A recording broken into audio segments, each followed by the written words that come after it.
Well, hello everyone, and welcome to another round of RR League's racing. We are at round two of this seventh iteration of the GT3 Masters, and we're coming to you live from Suzuka. The drivers are in their final minutes of practice.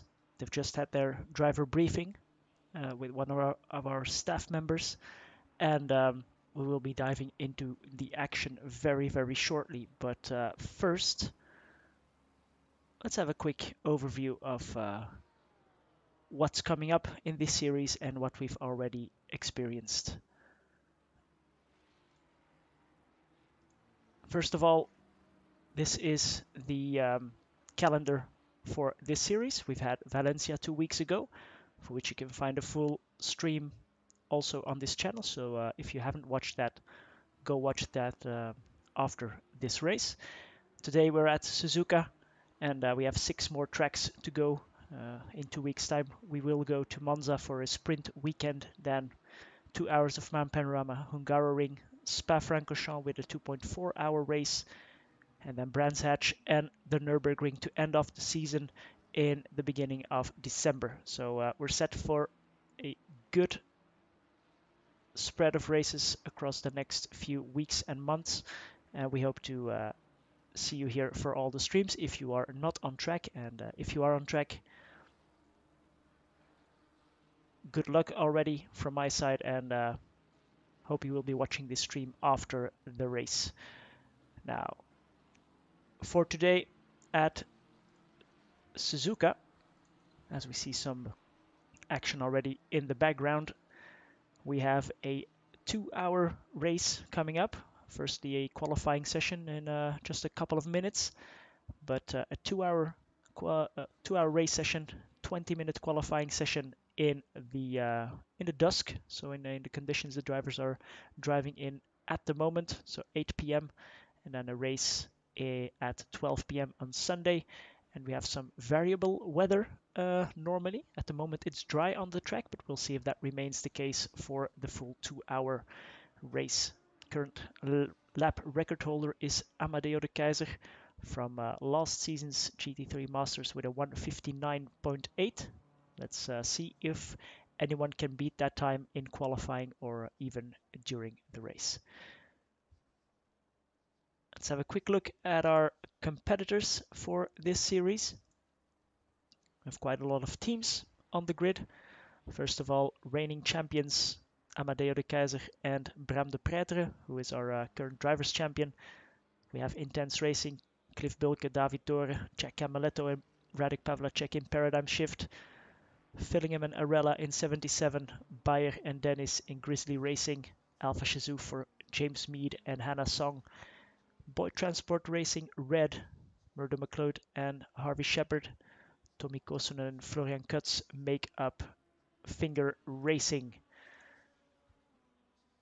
And we go on with Happy Feet Racing, De Wulf and Keurvelds, Abelovsky and Horvat for Pannonia Racing Team, Pantera Blue is Damian de Grasse and Nemanja Manojlovic, R2E with Sven and Marvin Mackenberg, Red Bull Roadrunners with Manu Hoedemakers and Simon Verzeil, Paul Heron and Rob Taplin are Useless Racers, VSP Racing with Ivan Sand and Alessandro Penny, WNW Racing Team, Nigel Wood and Dirk Weicht, and then the final set of teams and drivers, we have WR Team, which is Kevin Rowlands and Patrick Wust, and we have our solo entries, Olivier Kouwenberg, Tom de Munk, Simon Vierloos, Sven Hecke, Martin Hughes, and Halam Voice.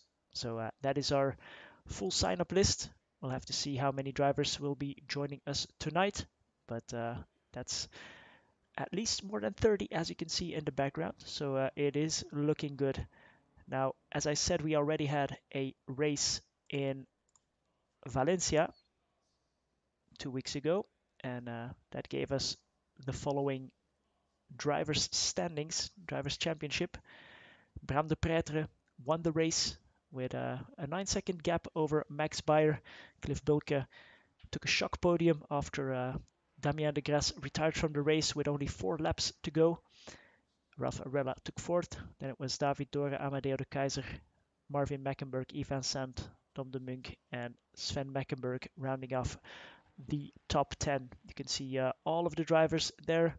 At the moment, we have a couple of drivers with no points on the board yet, but that can change very well today. Having a look at the Teams Championship then, after round 1. Team WRT, of course, de Keizer and de Preter, 164 points, Intense Racing just behind, and then already quite a sizable gap to R2E and the other teams as well. 7 more rounds to go, so everything still to play for, and there is also a dropped round coming up, so we'll have to see what that brings us. Finally, we have a Nations Cup in this series, and with a lot of Belgians doing very well. They are just only 1 point, less than a point ahead of Germany, then Finland, Poland, Serbia, Hungary, Great Britain, Netherlands, and Canada. So very nice to see that as well. Additionally, we will have an AM Cup after round 3. After round 2, after this round, that will be calculated, and also an Ironman Championship. So plenty to fight for, as in the background our qualifying session has started. So let's dive into the action and see what goes on the track.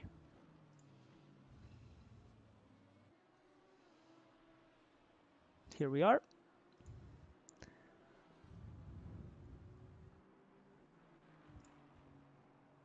Everybody pretty much on their outlap. At the moment, I'm not getting any timing on the tower, so let's hope that changes if and when drivers finish their first laps, but we'll have to see how that goes. Let's bump up the volume of the game a little bit, like that, and then we are ready. Topping the timing sheets was Max Beyer. Let's go on board with him for the first lap of Suzuka. And let's enjoy it. It's still dry. Nighttime, 8 p.m. Let's see how he does on his first flying lap in the Grizzly Racing Lamborghini.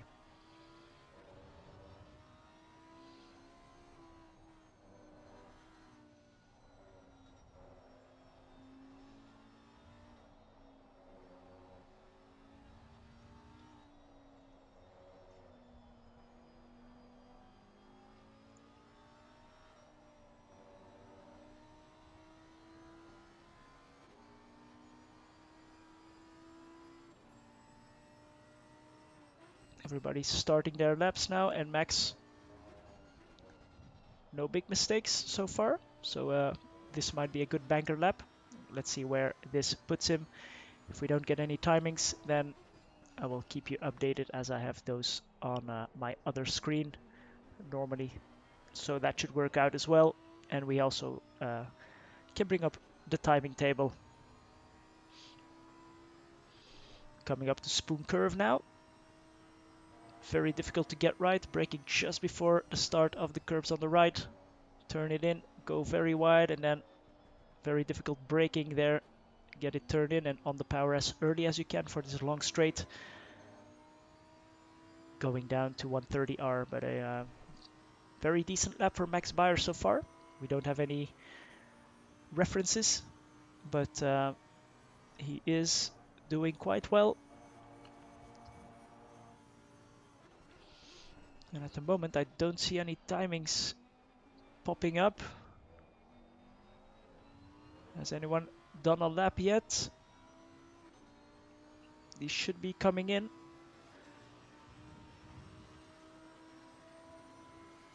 That at least was a 159.3 for Max Beyer, which puts him on pole position. And I'll try to resolve the timing issue if I can. But if not, at the moment it's De Pretre, 5 tenths behind Max Bayer, and then Arella further almost a full second behind.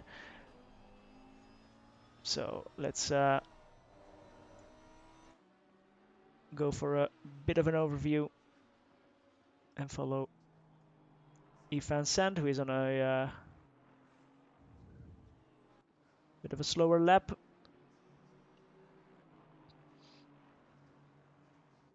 Optimum track conditions 17 degrees and cloudy. So these conditions are not really going to carry over to the next session, the race session, because that's a couple of hours from now on the Sunday. Paul Heron with a good lap, putting himself in third position. Olivier Kouwenberg as well with a 2 minutes and 3 tenths.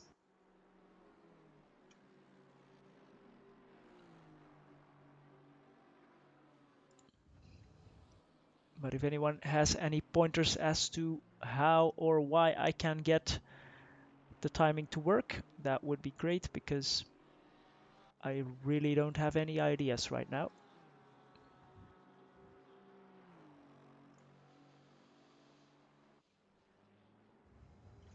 Let's see if we can jump out. We see the timings here. We see them here as well, and as you can see, pretty close for the top two. And Marvin Mackenberg, Bayer going quicker, 159.0. But on the timing screen, it is not showing up. Let's see if we can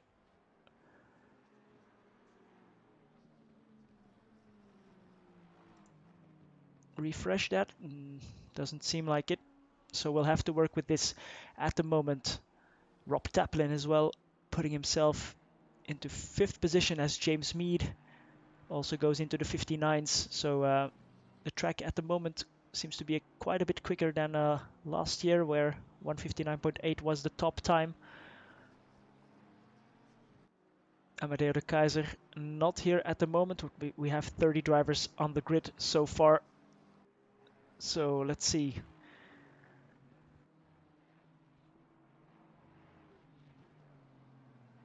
De Pretre and Mead are in pit lane. That's something that you can see. And here's, a big slide for Tommy Kosonen in 7th at the moment. Lucky to stop on the side of the road there.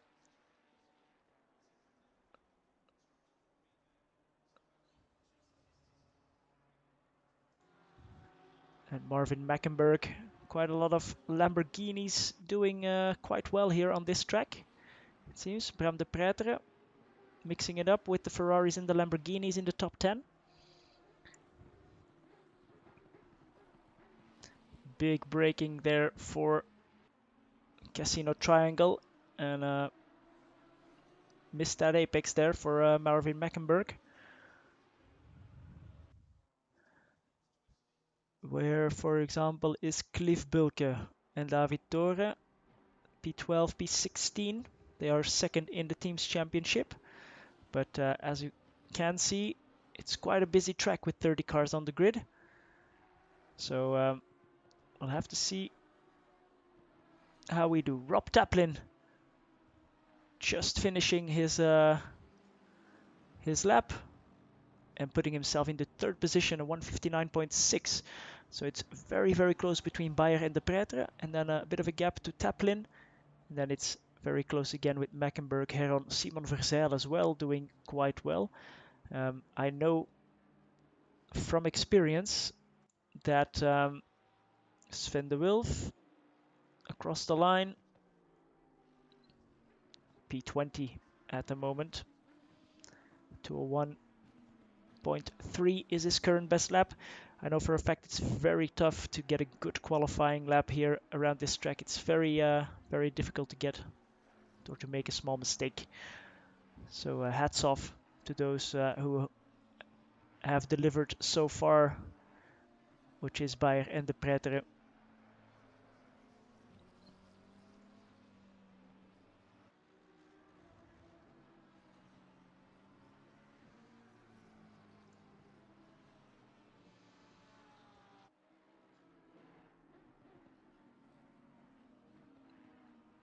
Pavlacek in the top 10, Kosunen, Verzeil, Heron, Taplin. So those last three newcomers to RRL, they did Valencia, and they did quite well there as well. But a good outing so far, a good qualifying position can get you out of a lot of trouble in these sessions. So that will be nice to see.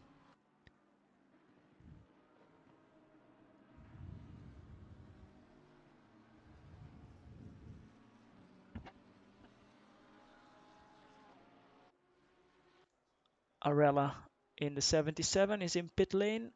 Mackenberg in third position is in pit lane. Bram de Pretre is on track. Is he on a fast lap? Let's have a look. He's going up to Spoon Curve. Let's see.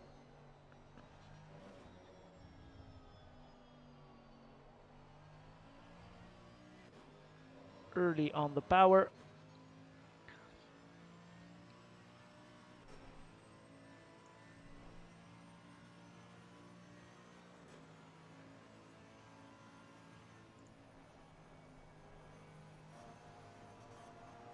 So good braking for Casio Triangle. Aggressive over those curves and on the power as early as you can. Let's see if he can improve. He has 2/10 to find as Max Byrer went quicker once more with a 158.9. Let's see what this lap says for Bram de Pretre. No, 2 minutes 6, so not improving. Medium fourth, Tappling, Kouwenberg, Heron, Dore, Verzeil, Kosunen.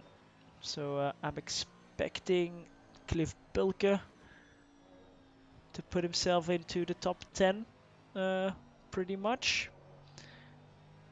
Further down the field for P20, it's also quite close. So just to give you a bit of a taste there, we have a 159, let's say, for the first position.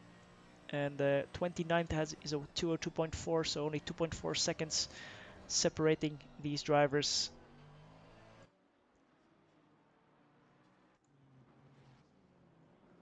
And look how busy it is. Stefan Vierloos in the BMW 291.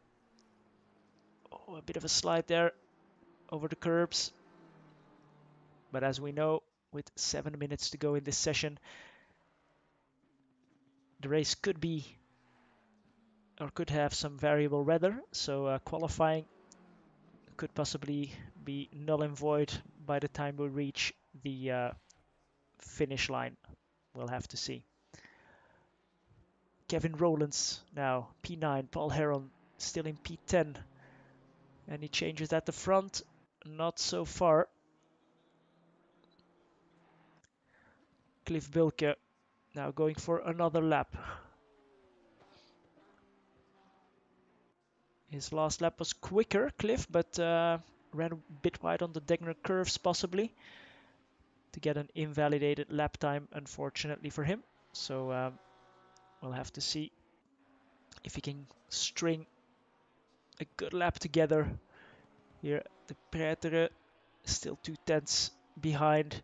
We have a big battle pack in the high 59s. So we have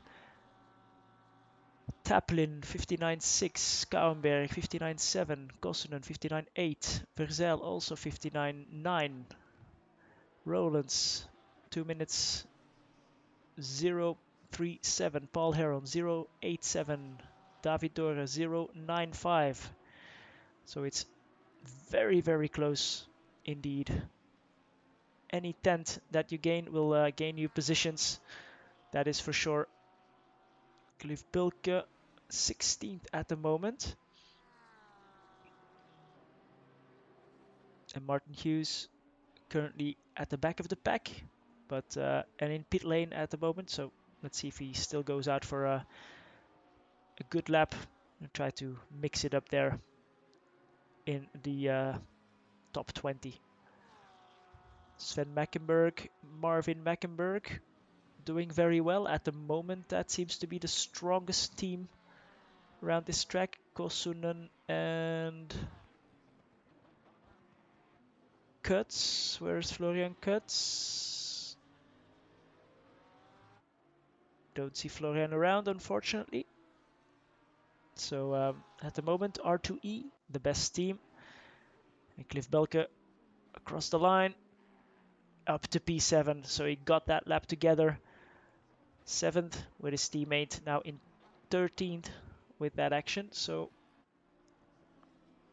everybody now on track except for Roland's Song, Vierloos and Martin Hughes. And Bayer with a 58.6 now. He has a half a second gap to Bram de Pretre. Very impressive stuff from Max Bayer in the Lamborghini. The practice laps did pay off for him. So that is very nice to see indeed. Here he is, Max Bayer, 58.652. That's a new RRL lap record. 4 minutes to go in this session. Let's see.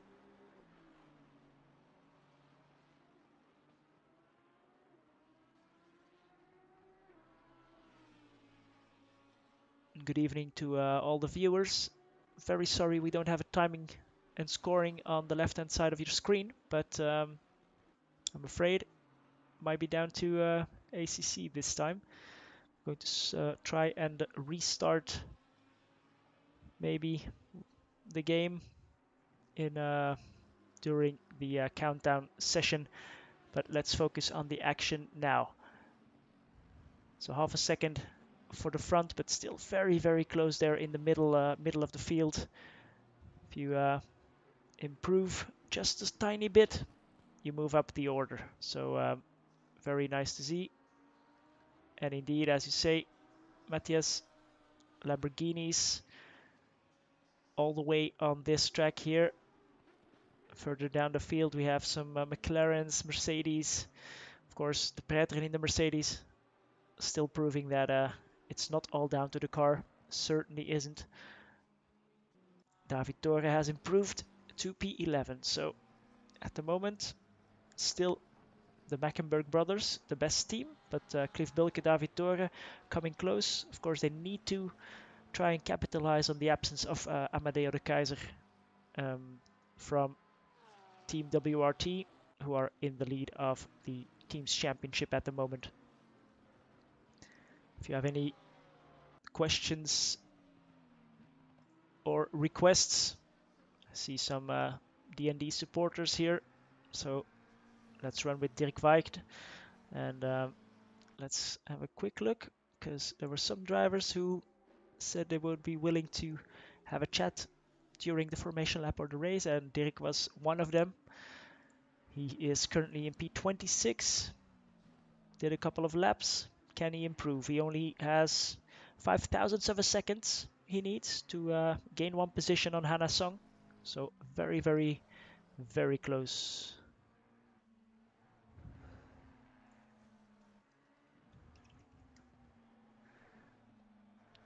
Let's see how Dirk performs with the commentator's curse.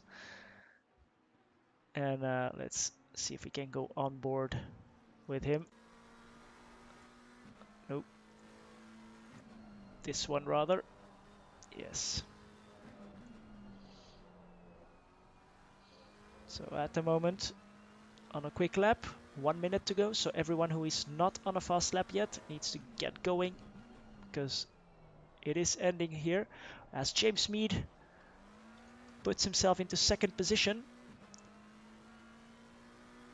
0.1 of a second quicker than Bram de Pretre, down into third position. So the battle is on. And Dirk Weicht, 26th at the moment. Let's see if he can move up the grid. Under pressure now, his final lap of this qualifying session.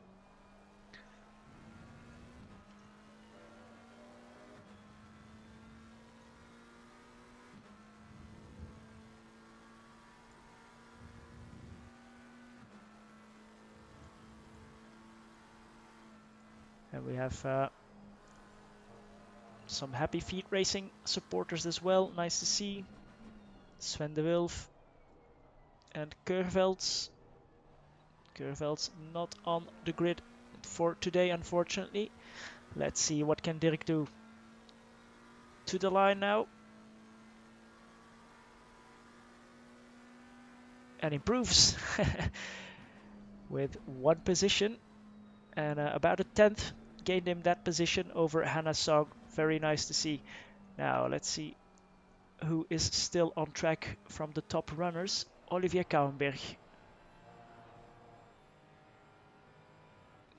coming out of the triangle. He's in 6th position.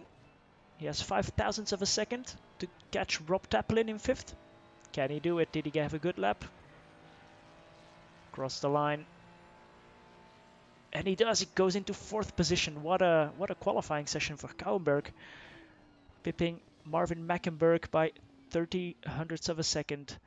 So anyone still on track? Max Bayer doesn't have anything to prove. He's sliding around. He's going into pit lane. Simon Verzel, he's on the side of the track as well. I think everybody pretty much finished their laps. Don't think Tommy is really having a quick lap at the moment. Don't think he crossed the line in time to do that in any case, but let's go through that field. Here you can see it. Max Bayer dominantly 5.5 a second in front of James Mead, but then it's oh so close for the race, and we have 3 minutes until this race session. I'm going to try and exit the game for just a second and see if we can get those timing sheets back. I will be right back with you, and I'll leave you with the calendar so you can pencil those in at your convenience.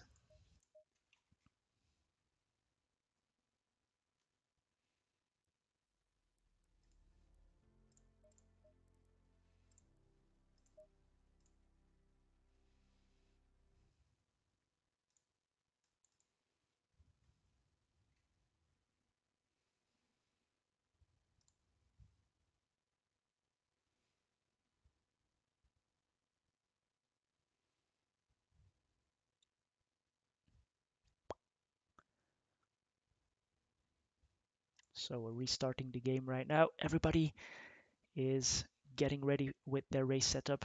I didn't tell you guys, but for this session, we have a 2 times fuel multiplier, or 2 times fuel stop, rather, mandatory. So everybody has to stop at least 2 times, and at least for fuel. You don't need to take tires if you don't want to. Let's see if a quick restart improves things, and if not, we'll have to deal with it.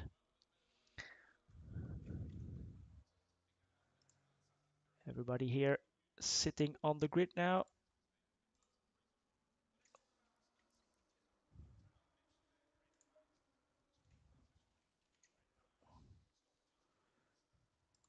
Quick look.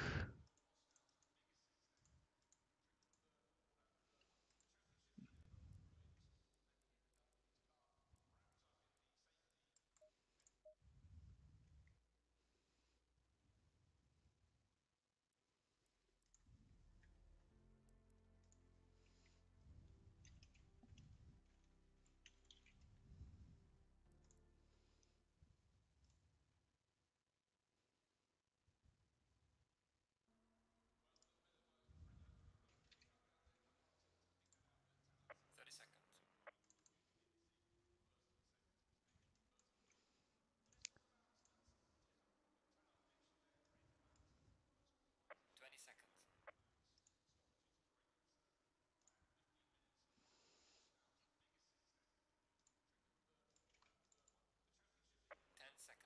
10 seconds for everybody to get going in their formation lap.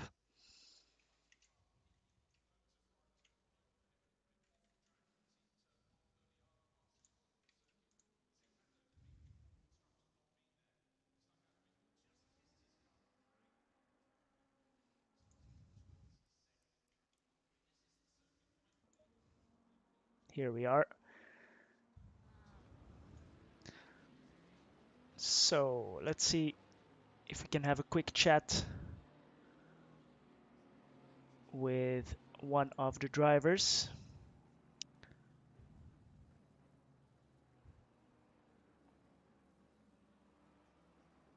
Dirk Weigt.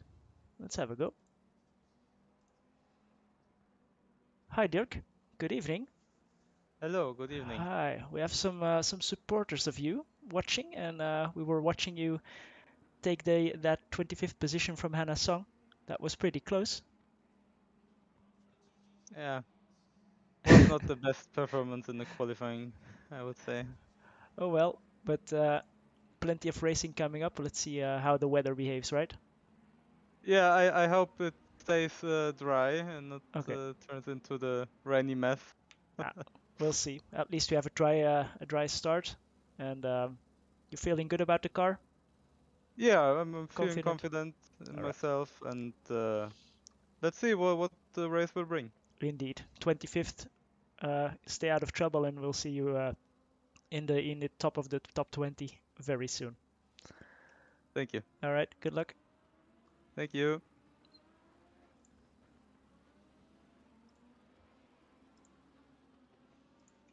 So great to hear from one of the drivers, um, Dirk Weigt, and we'll see if we can get anyone else on. Sven Mackenberg, for example. He is in P8, the Mackenberg brothers, the best team so far.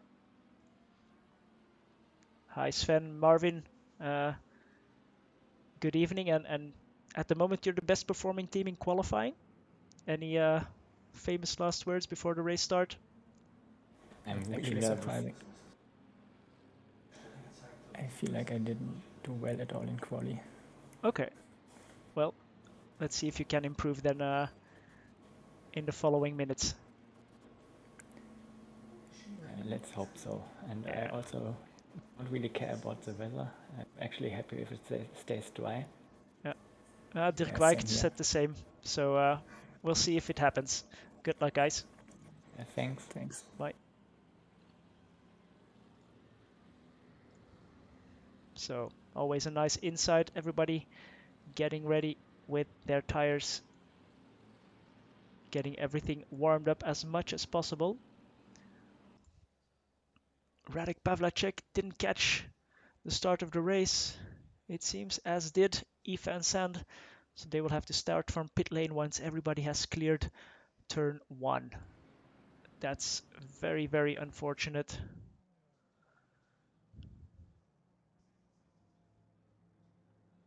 Well, Bram is leading the championship at the moment, but let's have a look. Everybody now lining up. Let's see if we can get a clean race start here through turn 1. Always a tough one as it's tightening up a bit. Unfortunately, no timing tower. Let's hope that improves for next time. Now will Backspire get a good, clean start? And can he fend off James Mead and Bram de Pretre and Olivier Kallenberg, of course. Very nice field. Everybody worked hard on these liveries, so very nice to see. We see Ruud Dennis, teammate of Max Bayer, a bit further down the field. Nice and lined up. And away we go. It's a decent start for Max Bayer. Will James Mead go around the outside? I don't think he can. No, it's Max Bayer, James Mead, and Bram de Pretre at the moment, and it seems to be quite well behaved. Yes, indeed. Through the whole field. Now, these S's are very tough, but as you can see, some touches there, 3 wide.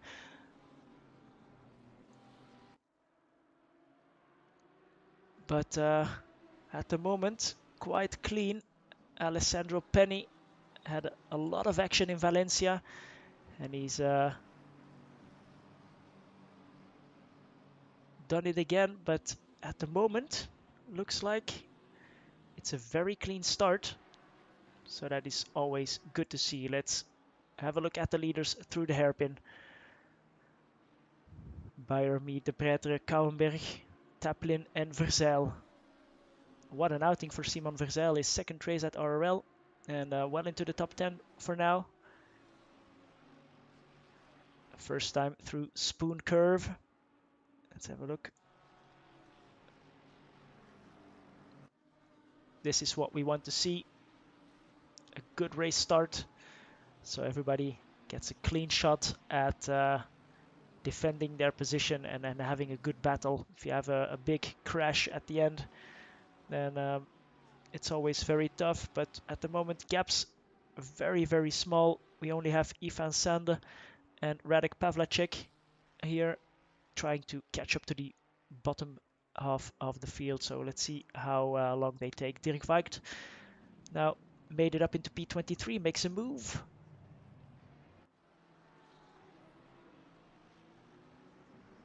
And that was on Sven de Wilf, I think, if I'm not mistaken. So Dirk Weigt moving up the order.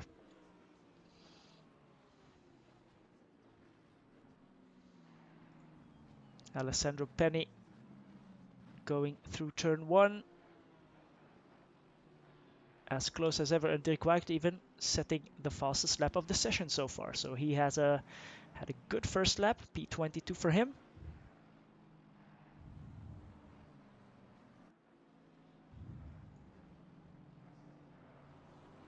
Burak, hi.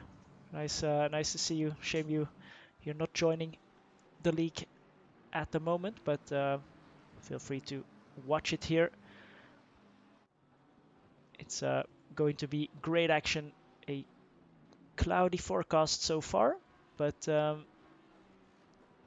it is a 2-hour race, so we have plenty of time still left to go. Ooh, almost a small move there through the hairpin, but everything very well behaved. Rob Taplin here with Simon Verzeil right behind him with a very nice livery, I must say. Simon, that's the Red Bull Roadrunners car, and it's a sight to see. Very nice colors.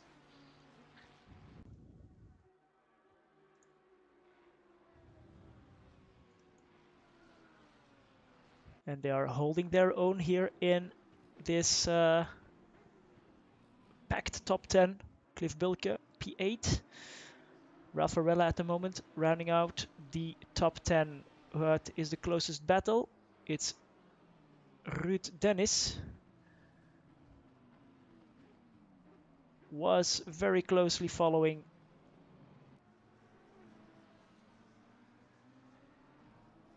But someone made a mistake just in front of him. Raffaella, meanwhile, let's go on board with him and have a look at the top 10 in front of him. Here it is, going through those S's, and it's looking... The weather is looking quite nice, so things have to change quite a bit for us to get to see any spots of rain there. The gap at the front, meanwhile, 0.7 seconds. So James Mead keeping the pressure on. Olivier Kouwenberg still half a second behind Bram de Pretre. Taplin, half a second. Simon Verzeil, 8 tenths. Mackenberg, 9 tenths behind. Bilke, 6 tenths behind. So it is very close. And Raffaella is here looking at it and trying to get a good finishing position for his team. Simon Fillingham, his teammate, in 16th position. That's not too bad either in this field.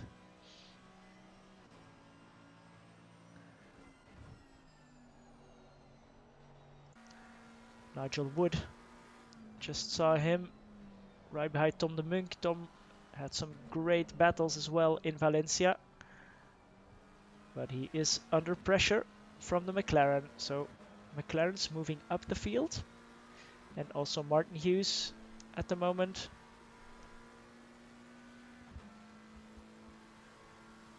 In P28. Having a look, Pavlacek is in P28 right now. Oh, that's better. It was a bit, timing tower was a bit wrong.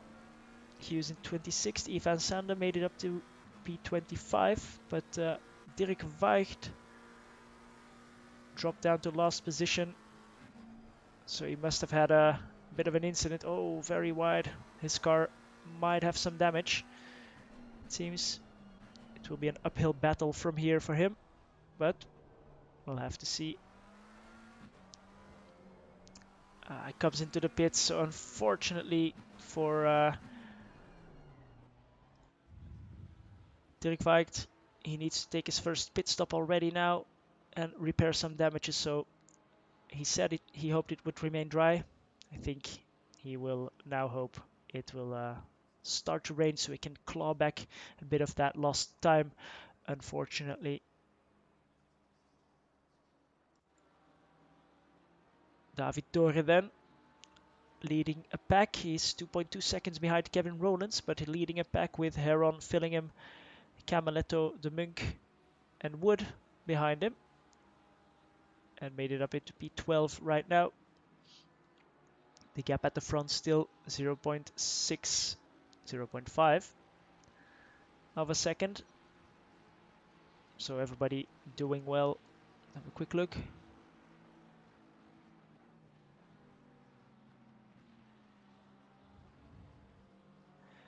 And Matthias, it's the league is fully subscribed, but seeing there is only 30 drivers on the grid now, 40 drivers have signed up. Unfortunately, we have already 10 people missing. So if you are interested in committing to the series and driving all the rest of the rounds, feel free to get in touch with us and we'll see what we can do. Because what we value most here at our leagues is commitment.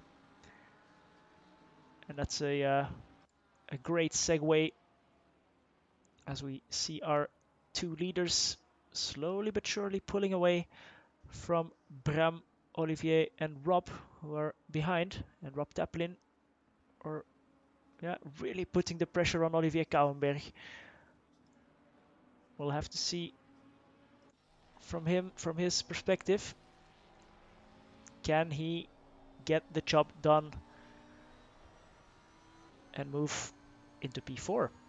I was talking about commitment. That's what we value most. So our sponsor for this series, Trek, is a Dutch sim racing hardware company, and they are offering 250 euros in vouchers for this series, and we're not handing that. Oh, as Kouwenberg goes a bit wide, can Taplin get on the power early? Doesn't seem he can. They are side by side. Come on. Here we are. No, Taplin needs to stay behind. Couldn't make it stick. Did have had a bit of wheel spin coming out of the hairpin.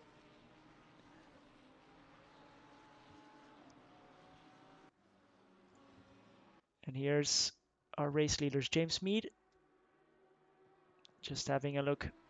Nah, they're not letting me finish my promo for our sponsor Trek. 250 euros in vouchers for their shop will not be given to the winner or winners of this series, but rather all the names of every driver who has competed 7 or more races in this 8-round series will be put into a hat, and a random winner will be drawn.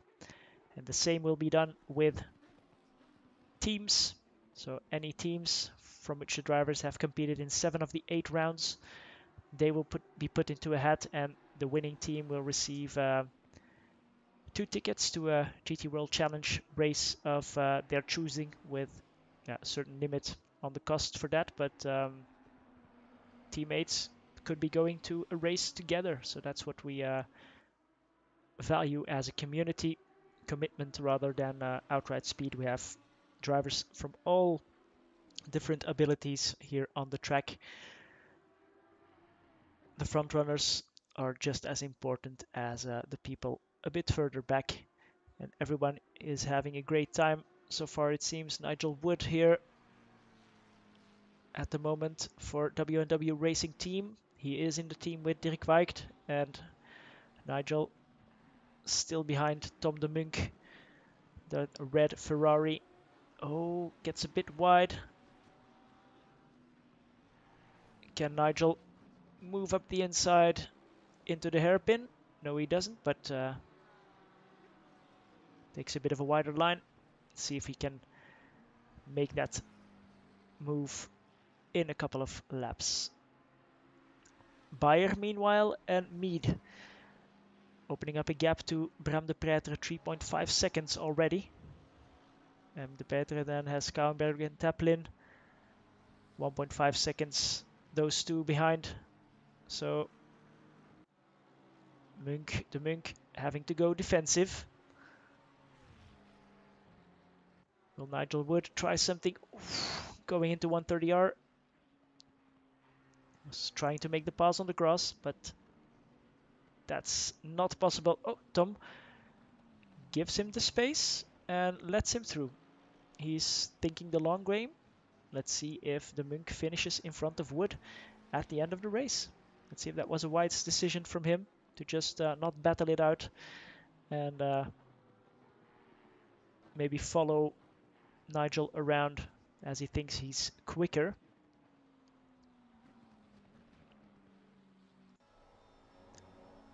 Here's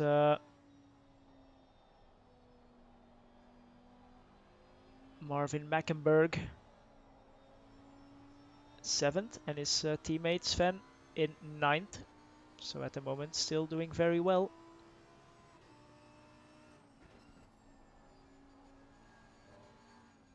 And as you can see in the background, he has Cliff Bulke right up his tailpipe.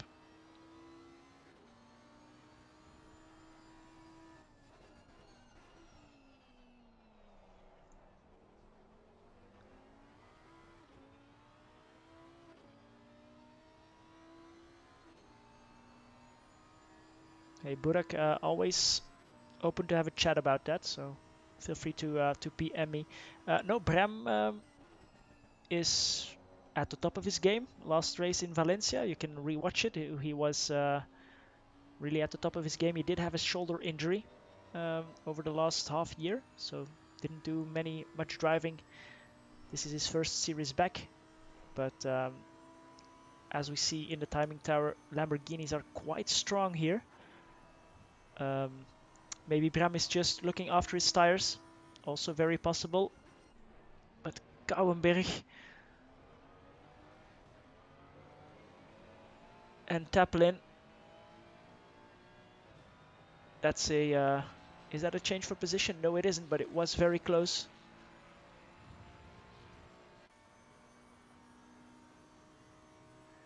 Here is Taplin.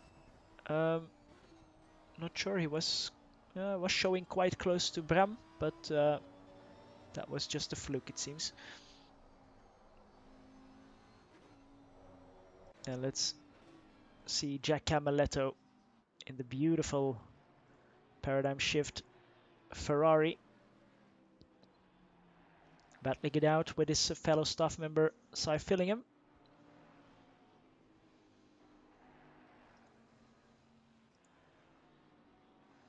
For P15, well, P14. Let's see if who of the purple pink cars gets out on top. Meanwhile, I'll keep an eye on the battle. Cliff Bulke and David Dor indeed moving from the Aston last season to the Porsche. And that was a last minute move, but at the moment they are making it work. It's a quality field, so not easy to just win and run away with it. As you see, Bram de Pretre, our two-time GT3 Masters champion. It's never easy. You need to put in the practice, you need to be consistent, and always very, very tough.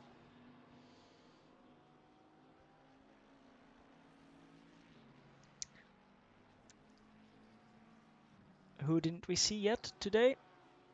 It's oh, as James Mead has dropped back from second spot and ended up in 5th position now. So that gives Max Bayer a huge gap, 5.5 seconds. Here we see Bram de Pretre in the foreground, but so behind Max it's pretty close. Everybody can still see each other here on the main straight, so nothing lost. Now, can James Mead fight his way back? I think he made a mistake. We can dive into the replay and then find out, of course. Can we? Let's see.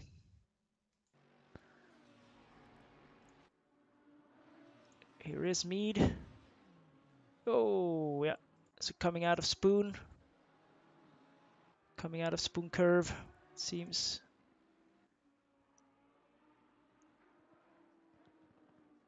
Wanted to get onto the power and had a slide.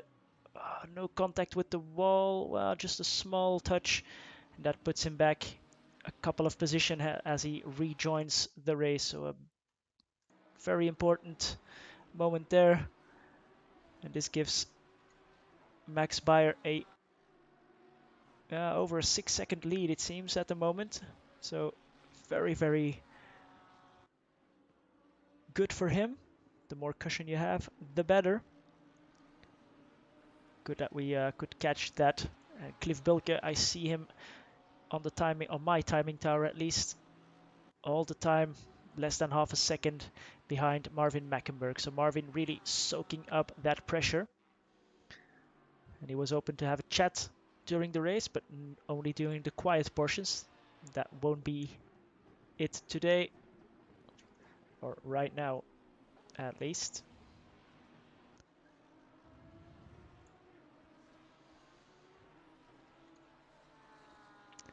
So it's Rob Taplin on the podium at the moment. Here we see our top 10 actually streaming past. A bit of a gap behind Bilke to Mackenberg, who has a couple of drivers behind him. And let's have a quick look. Camaletto and Fillingham side by side into turn 1. Camaletto has the inside line, but Sai turns in.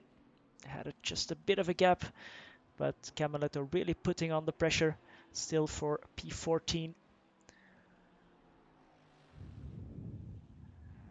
And Mead has the pace to be a bit quicker than Kouwenberg, Taplin and also de Pretre, but let's see. This track is not easy to pass on if the guy in front doesn't make any mistakes, as Tom de Munk goes into the pits. So we saw him conceding position a bit earlier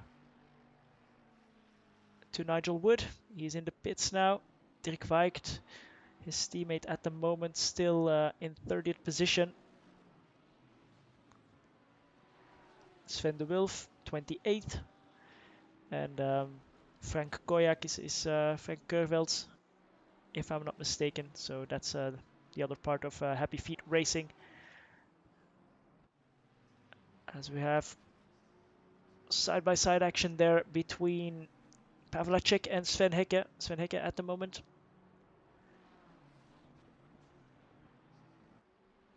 having the advantage. Oh, going a bit wide, and they will be going side by side. But Sven has the inside line, so he can defend quite easily. Going into Spoon curve. Pavlacek.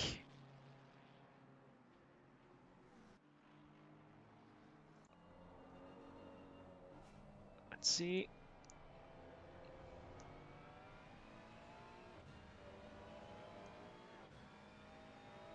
Not easy, not easy. Ralph Arella still holding on to P10. Half a second in front of Kevin Rowlands.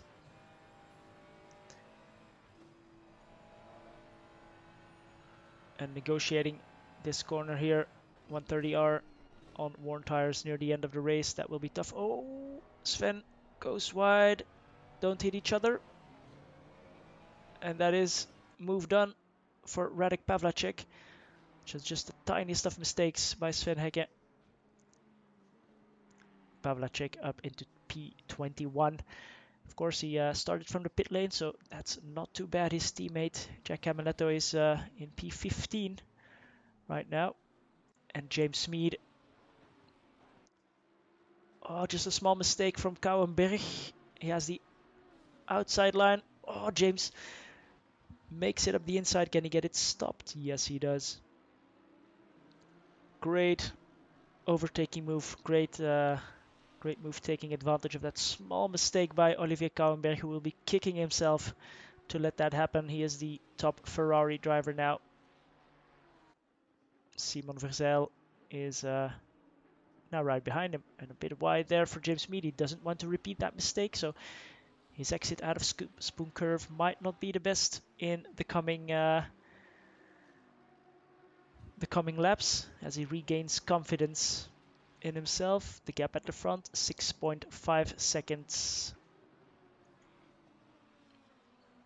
Hi, Vlastimil. Good evening. Nice to see everyone here watching.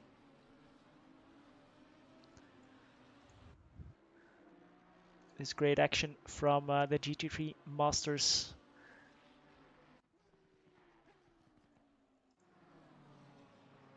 Max Beyer's teammate, Ruud Dennis, having a good battle, good old battle with Martin Hughes, our commentator for I think the last 2 seasons of GT3 Masters.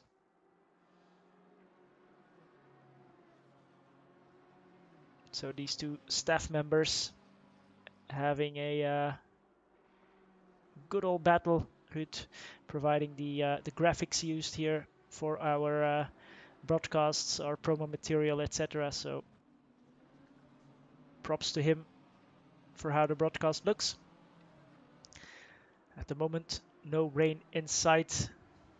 We'll have to see if anything changes with that.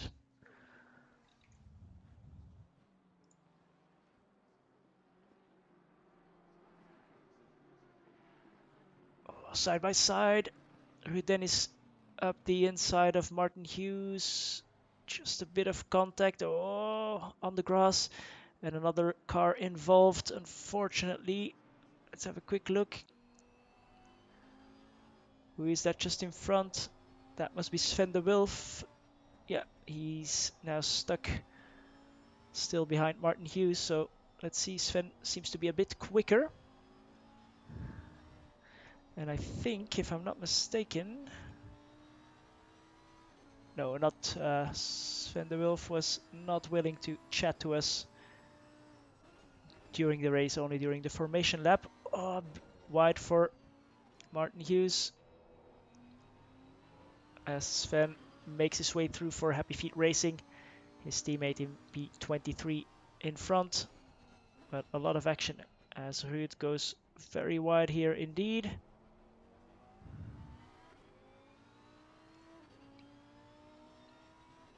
The gap at the front growing and growing. James Mead now next victim, Rob Taplin.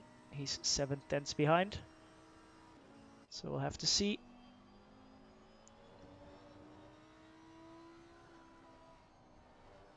If he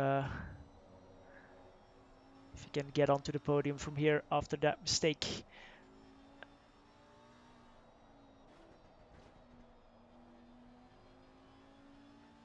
So a good battle there for Sven de Wilf, Martin Hughes and Ruud Dennis. Not easy to do. Have a quick look back on board. Oh, a couple of mistakes there from Dennis and Hughes. So they're having a good battle. And I think Hughes seemed to be waiting. But Ruud doesn't want to get past him in this way. So he wants to make the pass fair and square. Here's the heli cam for that battle. But it seems Ruud has the pace. He just needs to get past cleanly as Martin goes wide on the grass on the exit of turn 1. And now Ruud is past. He just needs to keep it on the road.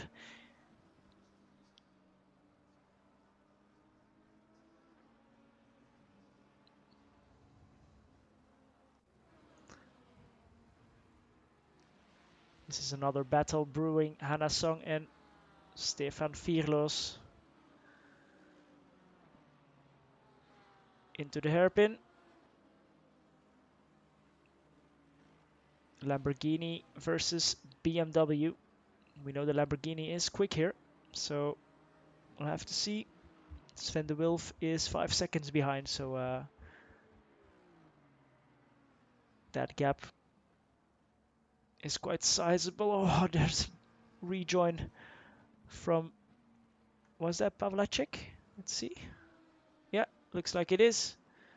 Looks like he's parking the car, or he has some kind of malfunction, because that doesn't look very natural.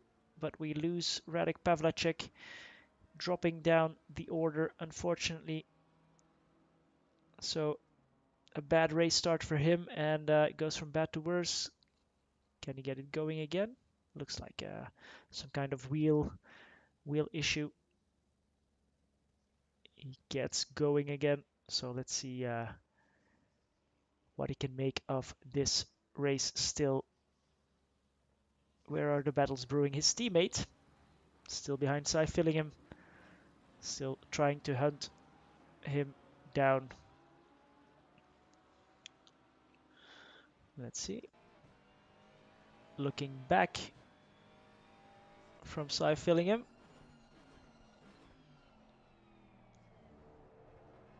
Looks like that paradigm shift bumper has had some touches already, and Nigel Wood is right there with them to pounce on any mistake made by these two.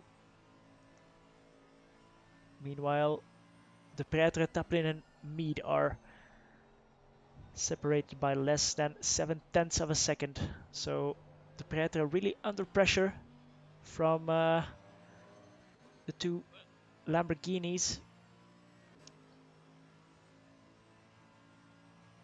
We'll go to that battle very, very shortly. And Simon Verzel, we didn't give him much airtime yet. We'll do that in just a bit, but doing very well in P6. Also Olivier Kouwenberg having a good run here at Suzuka.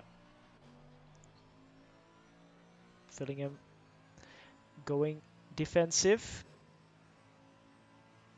but looks like the Mercedes has some good straight line speed over the Ferrari, so no issues for Fillingham into turn 1. A bit wide.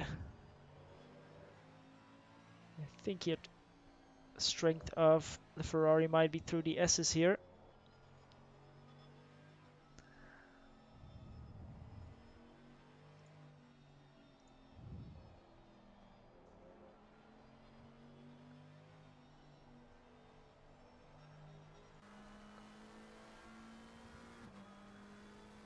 This is the view from Nigel Wood's perspective, but let's see the same from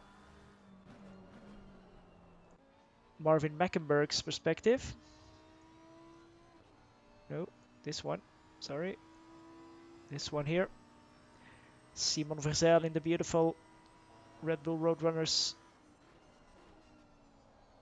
livery.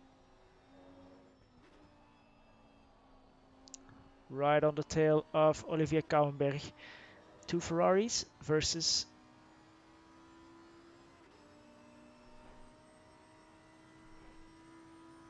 the Lamborghini. And Cliff Bulke, David Torres remain in P8 and P12. Oh, very wide there. Will not be surprised if we see some drive-throughs. Very late on the brakes by Marvin.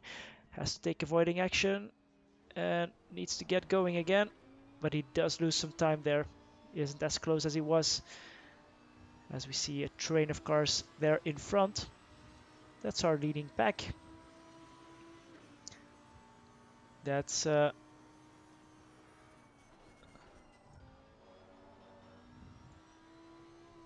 this is how close it is for P2, P3, P4.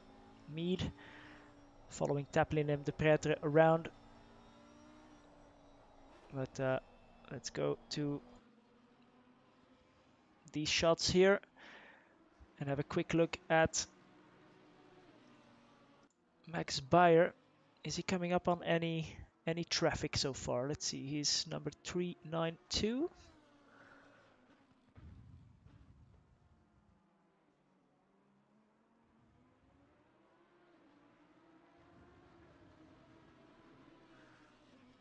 Not yet, it seems.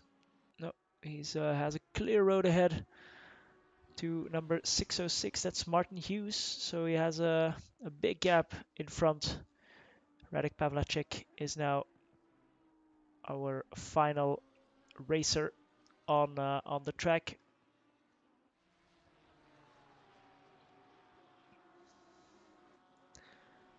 And Cliff Bilke, with that off from Marvin Meckenberg, is rejoining the party. So it's a four-way battle for P5. And let me take a quick sip as we enjoy this battle here.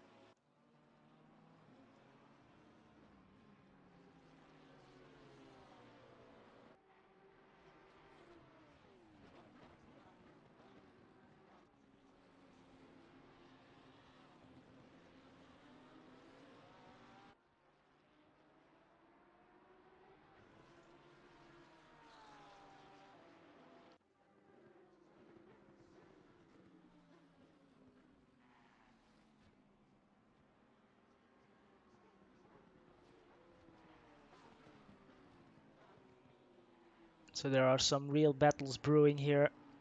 Max Bayer is dominantly in front, but the battle for P2 raging on. Then behind Simon Verzeil, it's a big battle as we can see here. 4 cars. Sven Meckenberg only has 1 second in front of Ralph Rella, who has half a second on Kevin Rowlands.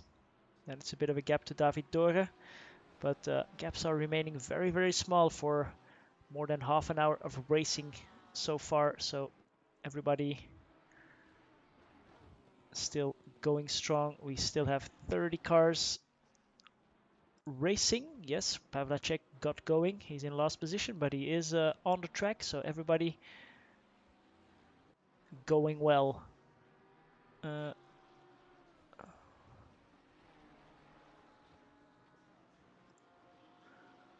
This four-way battle here. Let's go back to that as I keep an eye on the battle for P2 as well for you. And Nigel Wood is in that battle with Cy Fillingham and Jack Camaletto. So Camaletto has dropped off just a little bit, but Wood sticks with him. Hannah Song and Stefan Firlos as well, bumper to bumper. So just like at Valencia, great action up and down the field, as always in these GT3 Masters races.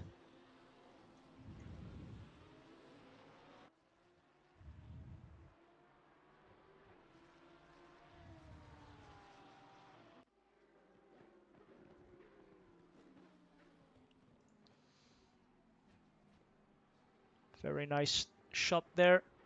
As we see David Dore not too far behind, and looks like the track is heating up even more. It's sunny all the way for the next 30 minutes, it seems.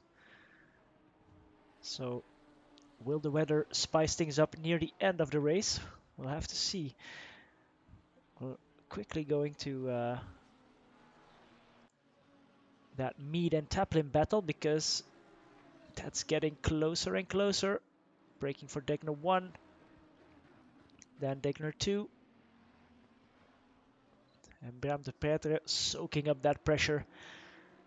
We talked about, I think it was Cliff Bilke being the biggest sponge at Imola last season. But Bram really struggling. It's maybe not the right word, but dragging his Mercedes onto a top 2 spot for the moment. But he still has a lot of time to go.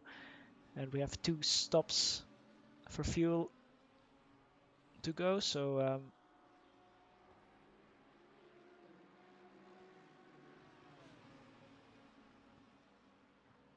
Or is that just one stop? I would need to check that. It said 2, but that's maybe just the service setting that is being used. Anyway, Dirk Weigt, meanwhile, if you're interested, which you are, is in P28 right now, and he is about 40 odd seconds behind Tom de Munk, but he will be moving up the grid. I'm quite sure of that. And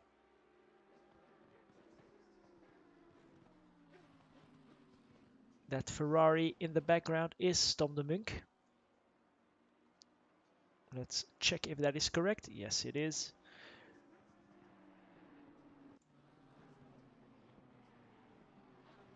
So the two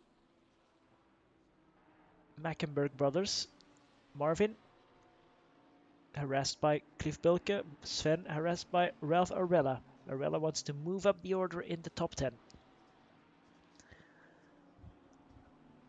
James Mead still holding the fastest lap in this race, which was a 201, no, 159.9 during the race. So that's a bit closer to Amadeo de Keyser's lap record. I think that might be in race.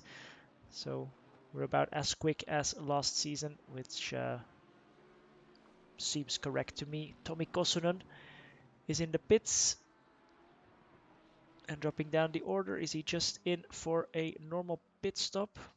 Might be the case. 40 minutes in. That's about perfect time to split the race in 3 parts. So we'll have to keep an eye out for him. He is the first one to blink. Didn't really get where he was before that pit stop. And I talked about Alessandro having battles left, right, and center at Valencia. At the moment, it's a bit quieter for him. He's trying to get a hold of Nemanja Manojlovic just in front of him.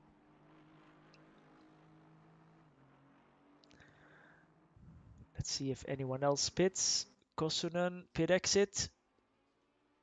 And he rejoins. Oh, right here in that top 3 battle or top 2 battle. He lets these guys go, but he needs to be on the money now and try to follow these guys around. Take as much advantage of that as he can. But very lucky for that top 2 battle to just eke out in front of him, because if he would have been in front, that could have complicated things a bit. Not saying that there would have been issues, but still, you do lose a bit of time, especially through these S's if you are behind a slower driver. Very difficult to let the other driver pass in a good, sensible manner.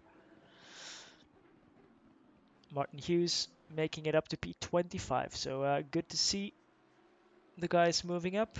And Dirk Weigt, 28th. He's 35 seconds now behind Tom de Munk, so closing that gap down.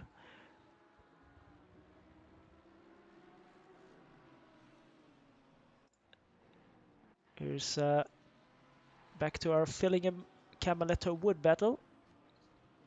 The 3 Brits. And still Cy Fillingham. Cork in the bottle, I shouldn't say, but he has a 5-second gap to Paul Heron in front. So he wants to keep this position. P15 and P10 for 77 as a team. They want to be aiming a little bit higher, but it's not too bad either, looking at the quality of this field and new drivers like Verzeil and Kouwenberg is not new. Taplin as well, taking away some of those top spots. It's tougher and tougher to get into the top 10 for these RRL regulars. Oh, a yellow flag. But that is cleared again, luckily.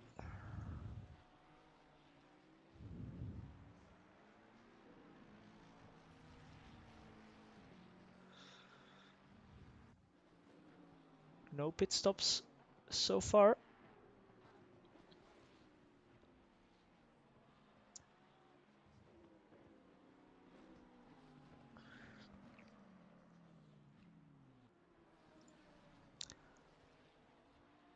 Paul Heron here in the Lamborghini.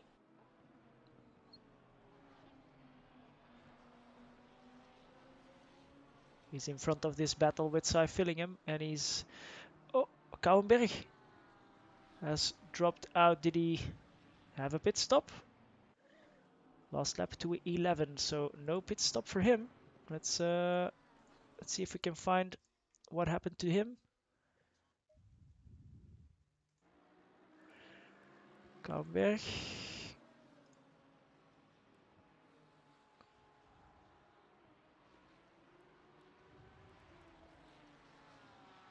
Was behind Verzel as always.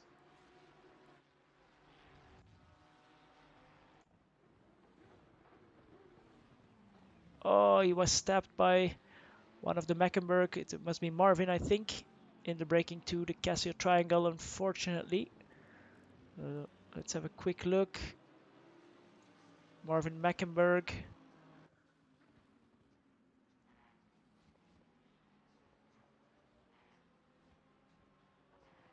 Yeah, keeps it going, but that's what happened to Olivier Kouwenberg, unfortunately.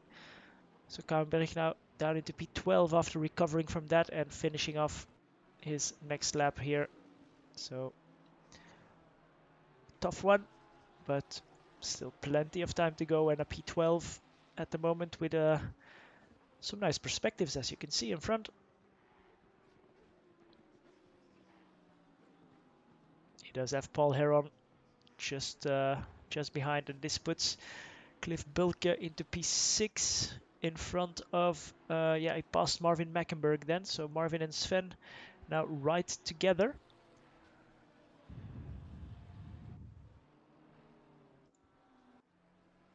And Mead has dropped back from Rob Taplin by quite a bit of margin, so he did make a mistake again as well.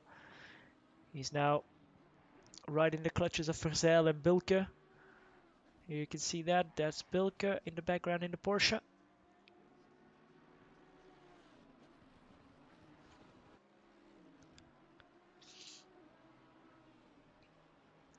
So things kicking off a little bit. Manojlovic in the pits.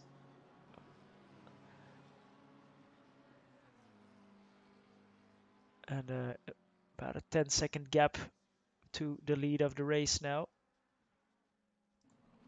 Let's see. Oh, Stefan Virlos through turn 1.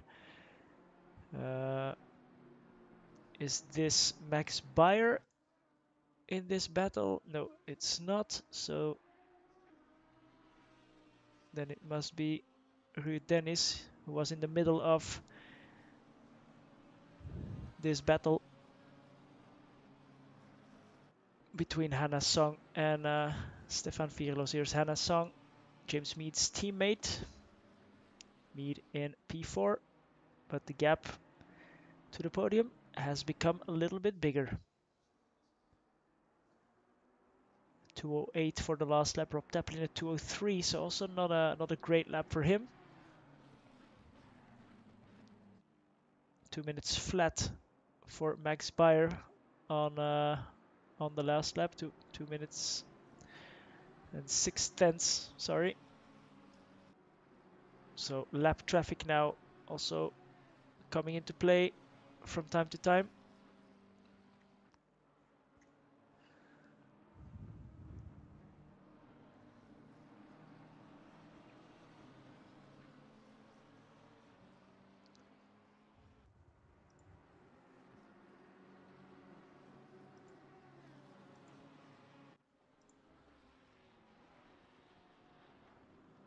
So who can we contact during the race? Cy Fillingham is a bit occupied. Marvin Mecklenburg as well.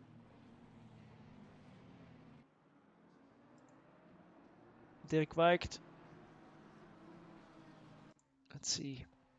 He is in a clear spot of the track, but I think we'll let him focus for now. Don't want to cause him to make any mistakes now.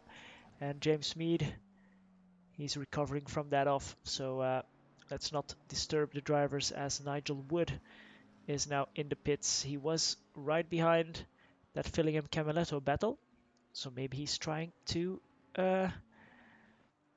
get ahead of that with an undercut. He's back out, so a decent stop for him. Let's see if the other guys blink or not. Gap's now opening up, but Ralph Arella, P9 now after Kouwenberg's off, and he's still ever so closely following Sven Mackenberg.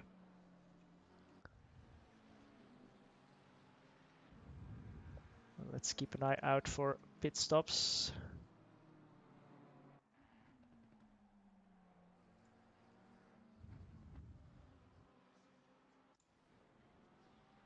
Fillingham and Camaletto, they keep going, so they're not coming in at the earliest opportunity.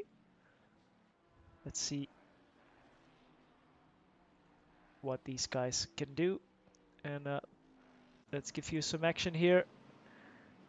Some great action, actually. Frank Koyak, Keurveld, Stefan Velos, Hannah Song, Sven de Wulf. Sven de Wulf at the front of that pack. Sven Hekke, sorry. It's Hekke, Koyak, Velos, de Wulf.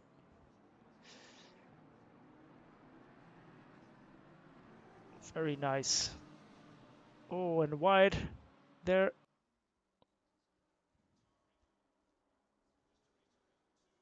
For Velos, that must be.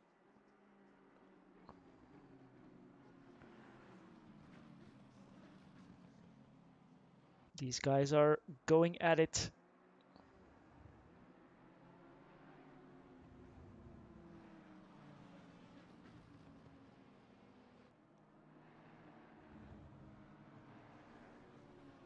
Through the S's.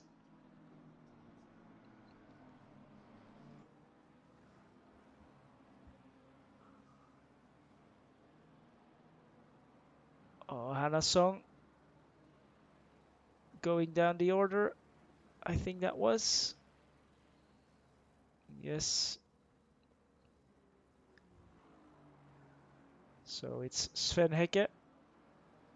Then it's Sven de Wulf. Let's see. Yeah, so Sven Hekke, Sven de Wulf, Hannah Song. And side by side here, Sven de Wulf.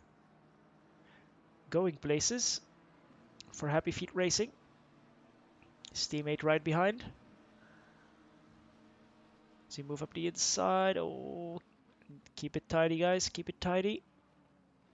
And a good move. Oh, turned in. Sven Hekke, unfortunately, needed to leave a bit of room, but Sven de Wulf makes it through.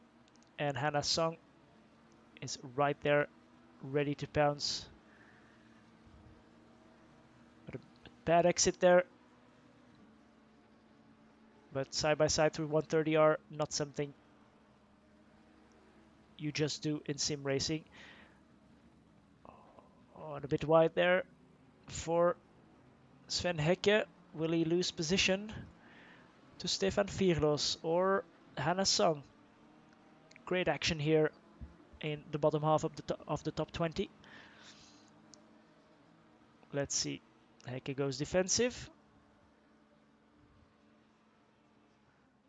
And everybody gets through turn 1 cleanly, it seems. So very good driving by these guys. Sven de Wulf coming out on top of this battle. Koyak is behind, and then I think it's must be Ruud Dennis there in the background. Let's quickly check that. Yes, it is. So it's not our race leader Max Bayer, but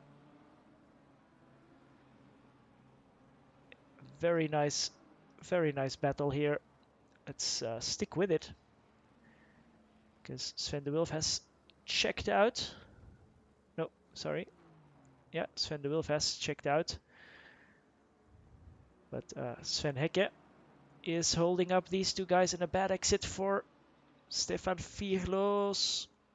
Ever so close into the hairpin and around the outside. Can he make that stick? Hannah Song, he needs to get onto the power. James Mead, his teammate, in P4. And it looks like he's gaining that position. Can he defend it into spoon curve? Almost touching there, front to rear.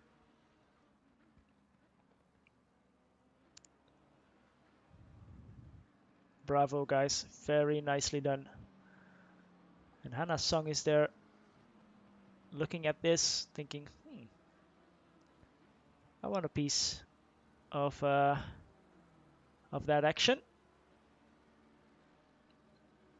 As we go over the bridge there.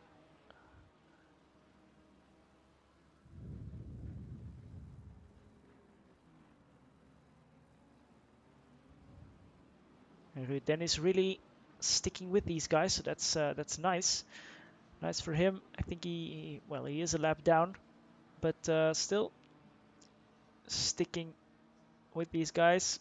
Always a good confidence booster and gains you a bit of time overall in the race. So already we've had 53 minutes of racing, unbelievably. And there's still plenty left to go. What's our top 10? Max Bayer, 15 seconds already in front of Bram de Pretre. Then it's Rob Taplin, 3 seconds behind. James Mead, 4.5 seconds behind him. Simon Verzel, 2.5 seconds. He has Cliff Bilke right up his tailpipe, half a second. Marvin Mackenberg, 1 second further back. Then it's Sven Mackenberg, 5 seconds. Raffaella, 1.5 seconds. David Dore and Olivier Kouwenberg. Let's see. We go on board with Kouwenberg. He has Dore in front. And there appears Kevin Rowlands in the BMW. Dore really wants to get past.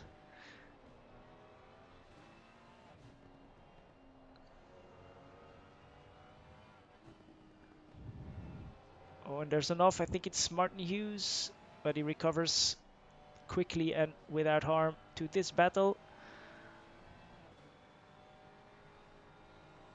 So Kouwenberg, after his off at the Casio Triangle, getting some very nice views of his countryman's David Dore's back.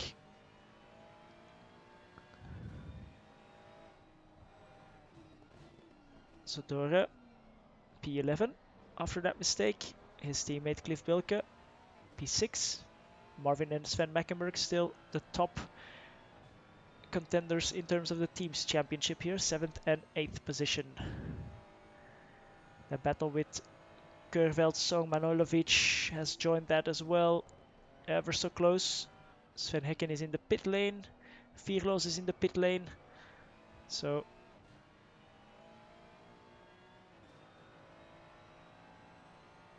pit stops are now kicking off. Let's see, Camaletto and Fillingham still on track, so we don't have any view on what that will do with their battle with Nigel Wood.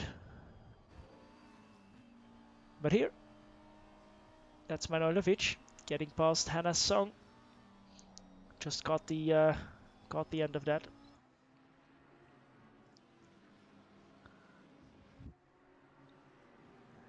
But these guys at the end of the top 20 having a blast, I think. Nigel Wood now coming up behind these guys, and he will be kicking himself because he will lose positions, or will lose time rather. He's a bit quicker, or should be a bit quicker, but these guys are fighting for position, so they will not just yield to a car that has already pitted. He will be losing time, so that's to the advantage of Fillingham. And Camaletto. Fillingham is in the pits now, as you can see, together with Bilke, Dore, Kouwenberg. So 55 minutes, 56 minutes on the dot. Getting into the pits. Let's see if we can spot that nice 77 livery of the Jacks, and he gets going. Where is Nigel Wood? Still coming up to Casio Triangle, so he did lose a bit of time. Fillingham gets going. And he gets going with quite a sizable gap. David Dorre, oh no, getting a drive through. Very, very unfortunate for him. So that must have been speeding in the pit lane. Yeah, just a bit over that limit. That will drop David Dorre back, yeah, quite a bit. We'll have to see.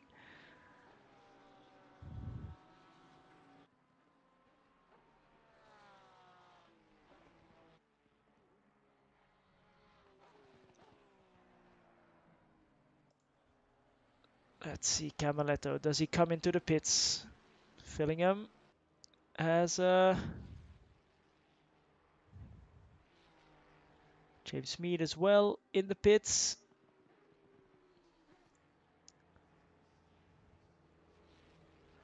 Looks like now my timing tower is not updating correctly anymore. Let's see if we can fix that. Ah, yeah, it's back. So James Mead in the pits as well. Let's have a quick check. Camaletto still going. He has some clear track in front of him, so that's not too bad for the number 13 paradigm shift.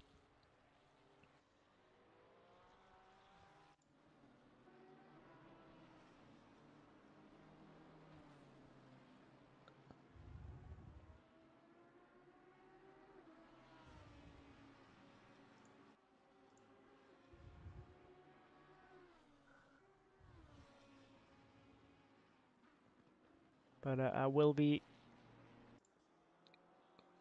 Kevin Rowlands comes out of the pits. I will be quickly restarting my director tools because standings were not updating as they should. Let's hope it goes back to normal after a quick reset. Because no timing towers, that would be the end of the world. Let's see. Yeah, it's back updating 18 seconds at the front of the field between Bayer and De Pretre. So pit stops now left, right and center. So a bit more difficult to follow. But the gap between Fillingham and Wood, essentially 6 seconds now. So Nigel Wood hope to get the undercut, but did lose a bit of time. He is behind Manojlovic at the moment. Let's see how it is with our race leader, Max Bayer. Let's go on board because looks like he's... Oh no, he's in a clear air. Or is he just in front of this whole pack of cars? Yes, he is just in front of his teammate, and that battle between Song, Keurveld, etc. So Bayer already got past that. De Pretre still has that pack in front of him, of course.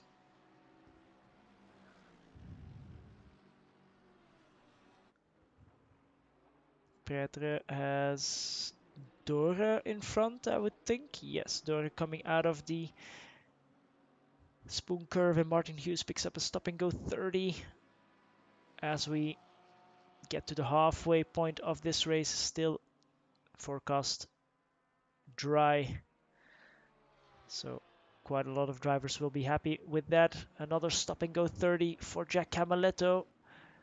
Oh, it's kicking off now. An hour.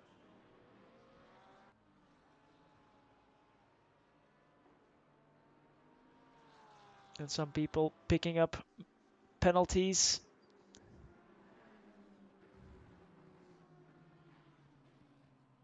So Sven de Wulf, Frank Keurvelds, the two teammates in the pits. Happy Feet Racing.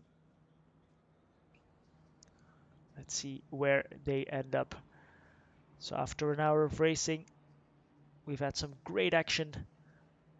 up and down the field.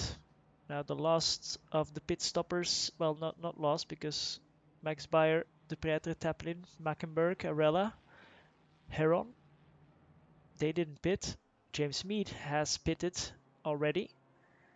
And now De Pretre, now the whole field streams in, and I think Max Bayer will be the next one to pit, as we have a bit of cloud cover now coming in, I see. So we'll see what the weather brings. We've got some variables, so anything is still possible. James Mead with a clear track in front of him, and everybody here getting a good pit exit, it seems. Yeah, here are the two R2E cars, Sven and Marvin Mackenberg. They're coming out. That's behind Cliff Bulke. And I think, no, Cliff was in front, so that stays about the same. Cliff was in front of Marvin and Sven.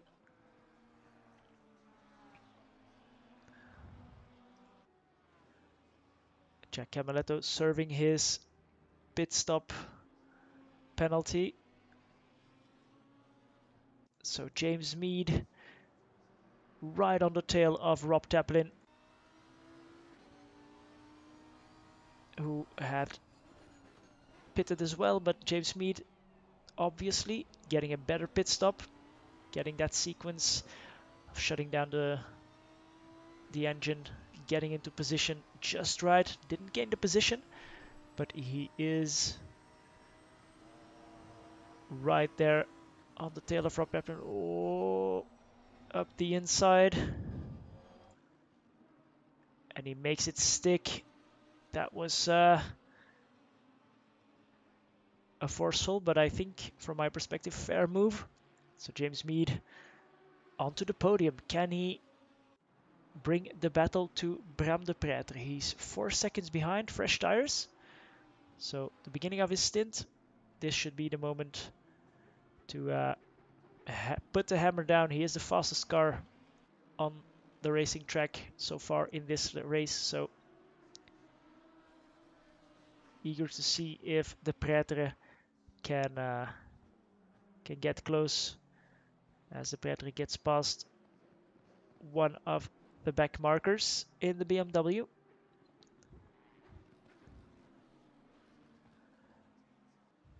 So that's a quick reset. James Mead taking advantage of the pit cycle. Nigel Wood losing a position to Nemanja Manojlovic. Cy Fillingham is a bit in front. Jack Camaletto, unfortunately, with a stop and go 30. So he did serve that now, but unfortunately, he's not in this battle anymore. And at the moment, here's Max Bayer, and he keeps on going. He is right behind this battle with Wood and Manojlovic. And I'll keep an eye out for the gap between De Pretre and Mead. It's now down to 3.5 seconds. So let's monitor that. Kaunberg and Arella still P9 and P8. Kevin Rowlands still in P9 and 10. Kevin Rowlands still in P8. So pretty much unchanged, except for Mead and Taplin.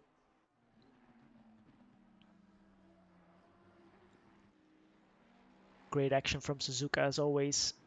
The cloud cover coming in. And Max Bayer at the moment close to perfection. We'll see if we can talk to him after the race. But does look like a very dominant win for him. Wasn't really challenged in any way. Mead almost going around the outside of him into turn 1 on lap 1, but for the rest it was smooth sailing for him. Still, you need to put these laps together, and the gap to the Pretre, well, not sure now because he hasn't pitted yet, but the gap quite big, so even a small mistake will not hurt him. We'll see if he maybe makes the pit stop now, and if not, we'll move back to some other action. But great driving from Max Bayer, it has to be said. He did have some great runs as well in the Nissan last season, but they moved together with Ruud Dennis, they moved to the Lamborghini, and at least for Suzuka and also Valencia, they did well. It seems to be a good choice for Max to be challenging for the Drivers' Championship honors. Cliff Pilke is now in 5th. Who did we lose there? He was in 6th, no? Before? No, must be seeing ghosts.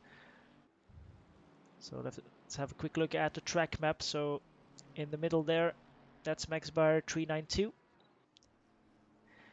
So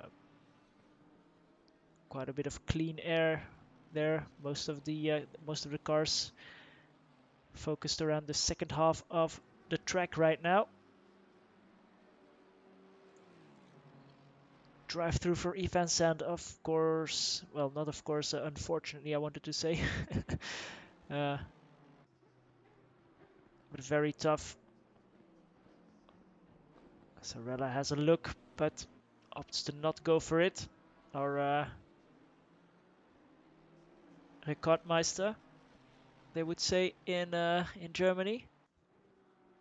9-time driver champion, if I'm not mistaken. So goes for the inside line. At least has a look, but Kevin keeps the door shut.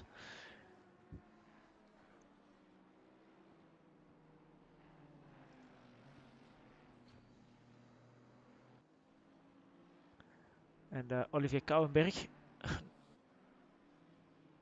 not to be forgotten, he's right there with these two. So the battle for P8 and the battle for P2. James Mead now 1.2 seconds behind Bram de Pretre.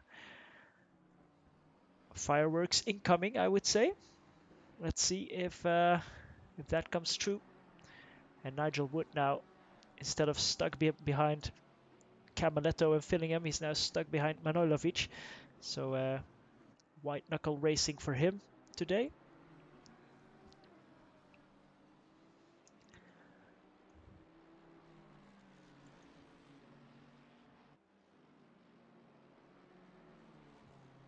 Oh yeah, that's it, Simon. We lost Simon Verzel. Fortunately, I missed that, but thanks for the chat on the stream. Very unfortunate, Simon. You were doing very, very well. Feel free to hop into the commentary booth if you want to talk about it, but if not, enjoy the stream, and I hope that you will be back with us in 2 weeks' time for the Monza Sprint weekend, because yeah, well, still 6 races to go, and some great performance in this round so far, so don't let a technical DNF spoil the fun for you.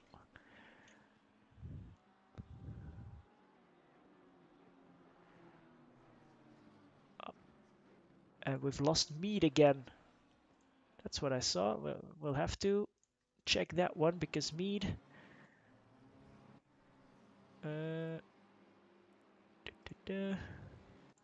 James Mead again makes a mistake at Spoon Curve. So here was hunting down the Pretre just in front of him. And just gets it wrong on the curb there. And Hannah Song, Sven de Wilf, I think, doing well to avoid. But Mead not having fun at Spoon Curve. He has the pace, but yeah, unfortunately the podium will now be quite tough for him. He is in 5th position now. Again, half a second, and Cliff Bilke. He already said after Valencia, he kept on, well, getting positions for free. Of course, you need to be in that position, but he was very surprised to get a podium spot after some mistakes and retirements. And now again, he finds himself in P4, whereas he was in P8 just, I think, half an hour ago. So can he hold off James Mead? That will be his main goal now. He's 5 seconds behind, 4 seconds, sorry, behind Taplin. And the Pretre will be very, very happy that Mead is gone there. And Max Bayer still has that about 15 seconds gap to Bram de Pretre. So Bram now open to focus, of course, but from what we've seen today, I don't think he has the pace to close down a 15-second gap in 47 minutes. Olivier Kouwenberg in the pits. Was he in the pits already? I would think so. Or is that its second stop? Because he was quite far up as well. But dropping down the order now. Oh, just a small fuel stop. So yeah, that's probably the way to go. A small splash and dash. And now going to the end. Or did he have a drive-through? Can't seem to recall. Very sorry. If you can tell me in the chat, would always be nice.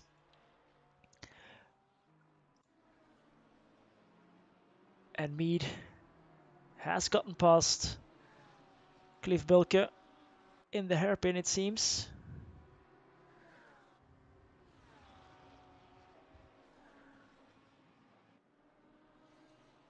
Oh, that car already looking quite dirty. Let's have a quick look if I can find that.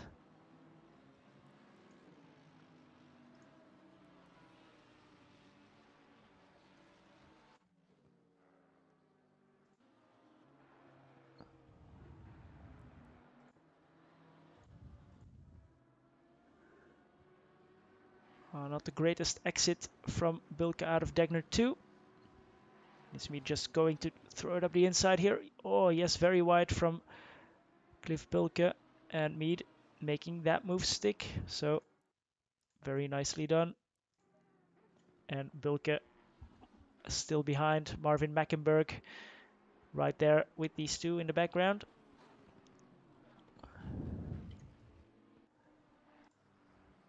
And Nigel Wood, as I said, Nemanja Manojlovic in the same machinery in the McLaren, becoming his new nemesis today. And Olivier Kouwenberg, yeah.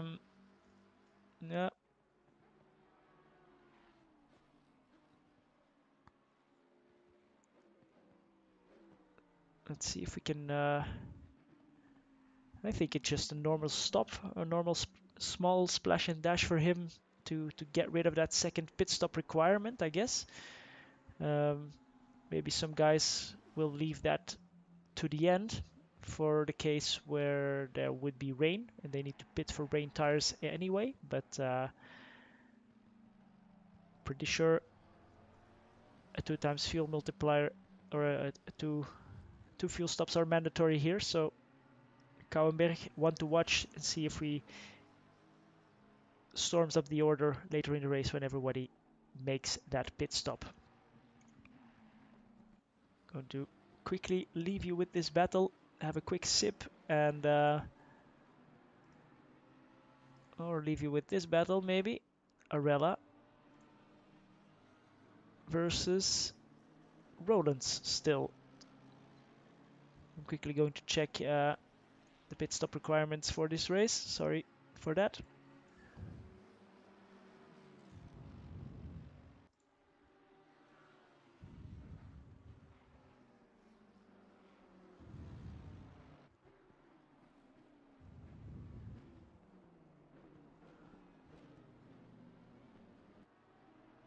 Yeah, so 2 fuel stops mandatory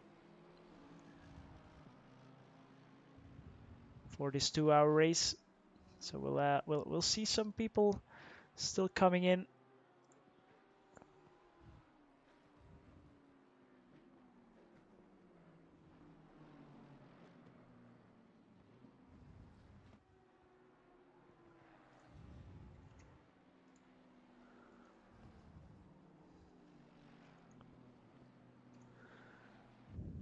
And we're back. So indeed, 2 pit stops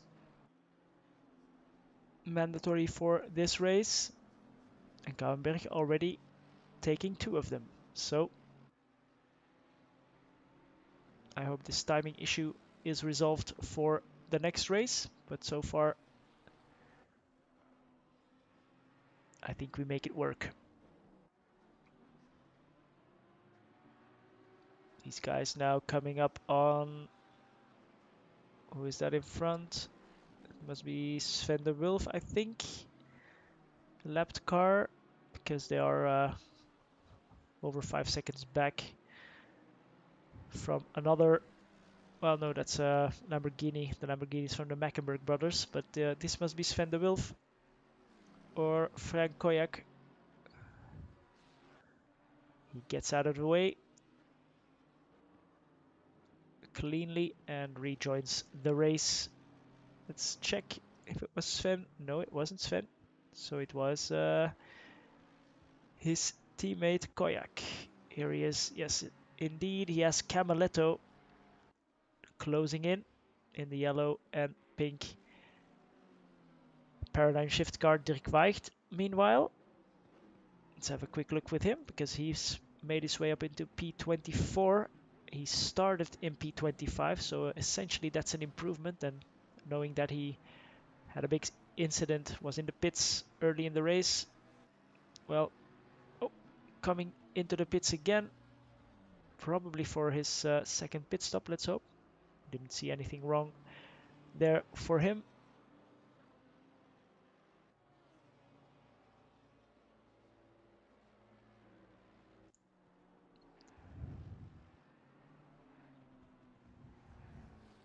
Let's go on board. Helmet cam. Oh, with Camaletto as he gains the position from Frank Koyak with a bit of a slide there through the S's. We just caught that. Very nice. Well, not nice for Frank, but mistake is easily made. That's what that tells you. Let's see how Frank is doing. Oh, still recovering, unfortunately. Rejoining in P25 Helicam. Yes, rejoining in P25. That's Alessandro Penny. Oh, that was close. That was Dore and Penny in front. And this is then Kouwenberg. So Koyak almost taking out some of the top 15 runners. Let's see now. James Mead has checked out from Cliff Bulke, but he's still under pressure from Marvin Mackenberg.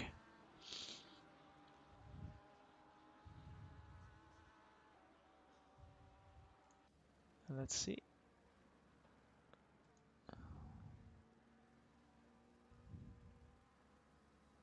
That's Nigel Wood. He got past Nemanja Manojlovic. Finally. And can Wood now get close again to Cy Fillingham? Let's see if we can have a chat with Cy. Looks like he's clear. We'll as who's coming out of the pits there? That was Camaletto. It seems. Is it? No, it's was Pavlacek. Yeah, Pavlacek right behind Fillingham. Pavlacek in P28 now. But once we get to the end of the track, we'll try to have a quick chat with Cy Fillingham.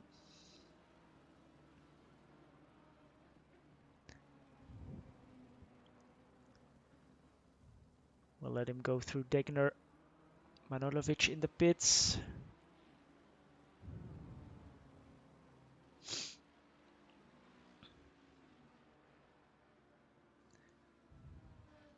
Oh, side by side there in front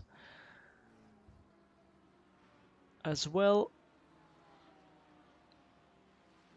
Who was that?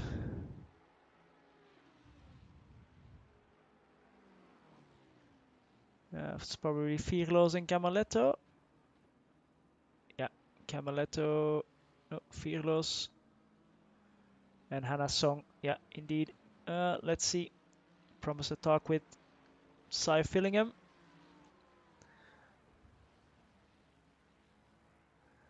And we'll have a quick look at him and see.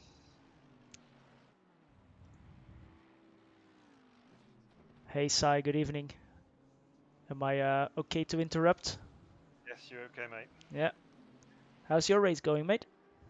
Yeah, not so bad. I'm just steady away, Yeah. Nothing, no dramas so far. So yeah, just keep turning over the laps and doing okay. Good, good, good. Yeah, we saw. Let's hope Braddock doesn't try anything fancy. But yeah, Nigel Wood got stuck behind. I think it was Nemanja just now. He got past, but let's see. Well, we're wondering to see if he can close that gap because he was right there with you with Jack earlier in the race. Yeah, that's right. Yeah, Nemanja was one of you just now, but I don't know what happened to him. But yeah, Nigel looks like he's going to be giving me a hard time sooner or later. But yeah, just Yeah, I think Nemanja just took a regular stop because it's a two-stop fuel race, right? So yeah, that's everybody, right. some guys have already taken the splash and dash. So no, indeed, P11 and P8 for Ralph. It's quite a good outing at the moment. Yes, yeah, doing good. I'm on my. I've had 3 track cut limits though, so one more and I've got a penalty. So Oh, all right. just We'll trying leave to. you to it then because Spoon Curve is coming up. Have a good one, mate. Okay, Thanks. cheers.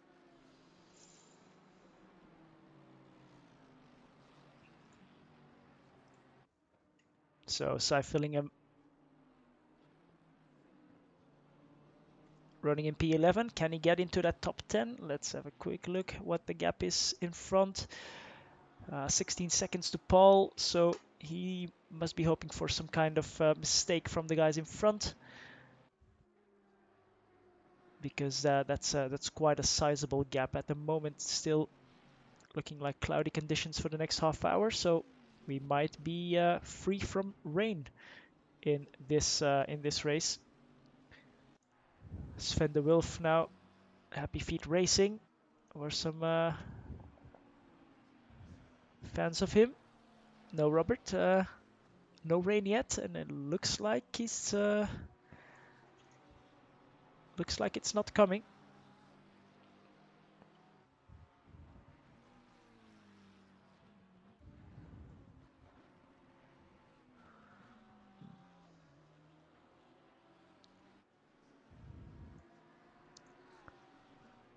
The Wolf right behind Tommy Kosonen, defending Finger Racing colors.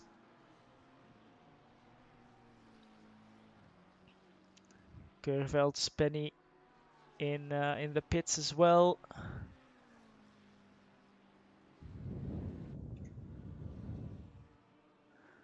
As we work lap 41 of this race.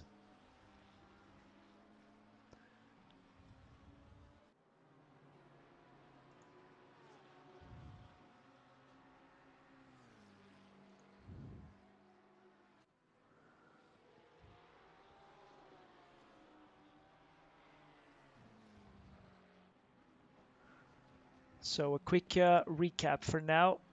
Number 392, Max Bayer, very dominantly in front. About 20 seconds to Bram de Pretre from what I can see. And working his way through traffic, one of the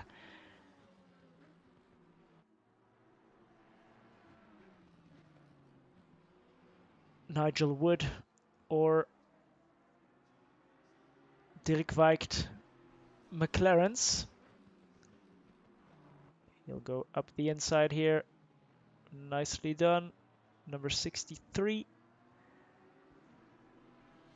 That is Nigel Wood. Who is it? Right, it does show 63, but well, anyway.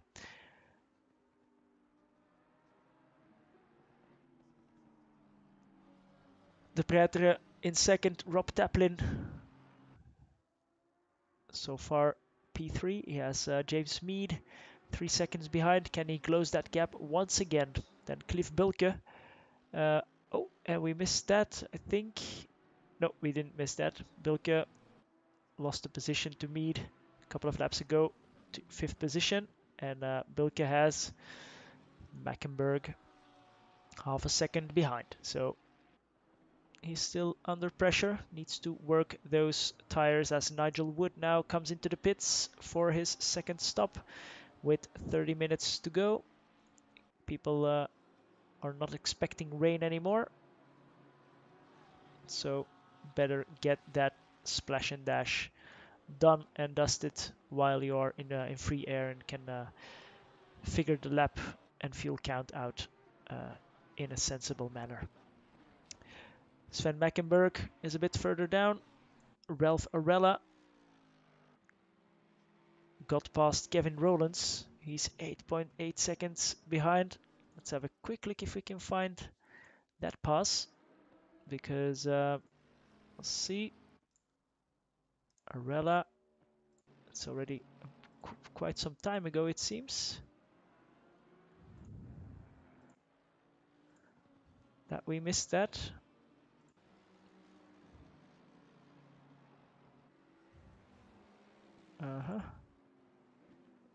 Here they were, side-by-side action. And Arella just made it stick up the inside of turn 1. Very nicely done by Ralph Arella, up into P9 now. P8, sorry. That's P8 in front of Kevin Rowlands for Ralph Arella.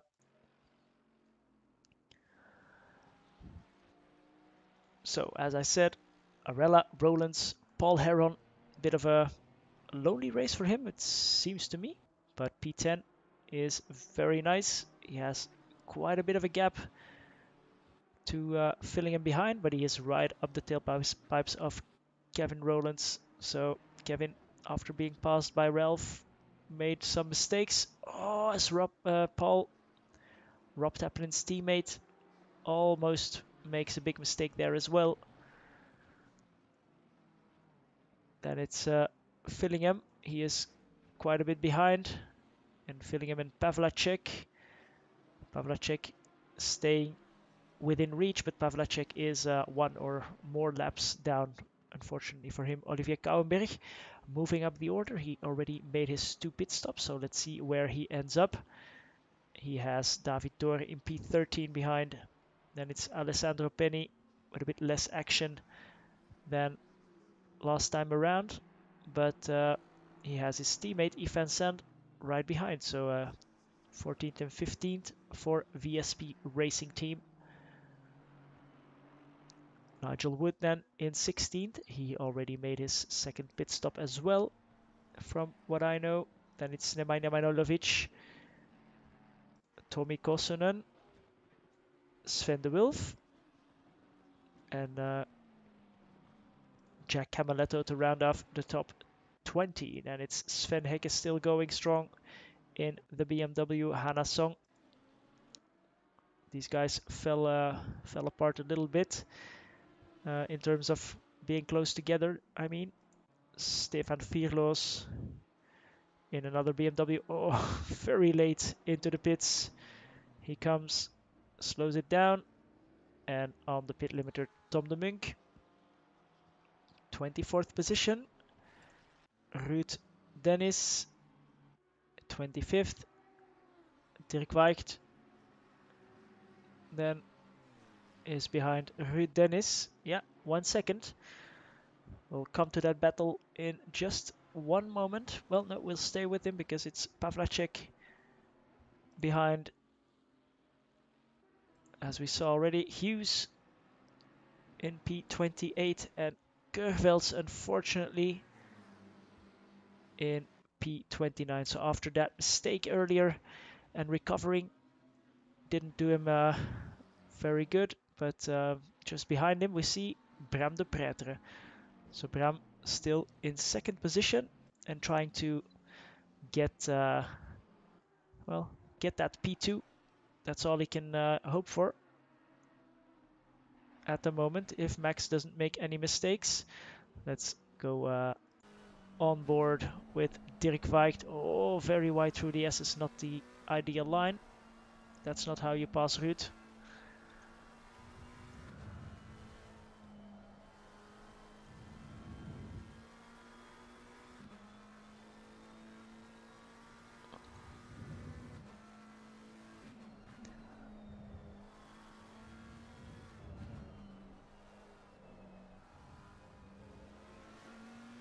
Oh, that was very, very close there with Ruud Dennis, who seemed to stop. Wasn't really focusing on the screen, but just let him through. Yeah, just let Dirk through, it seems, because he's going again. So didn't want to battle him, but of course now it's money time. Ruud, you should be battling the guys behind.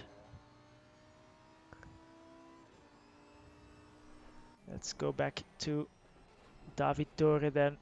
Dore, half a second behind Olivier Kouwenberg.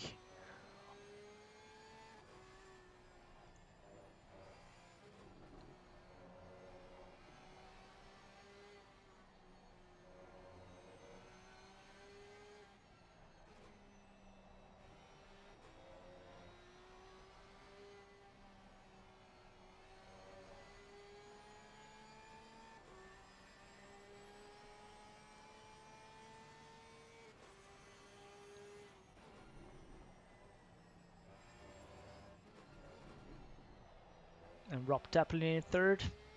He will be looking at the timer. 25 minutes left to go, and James Mead is under 2 seconds now from him.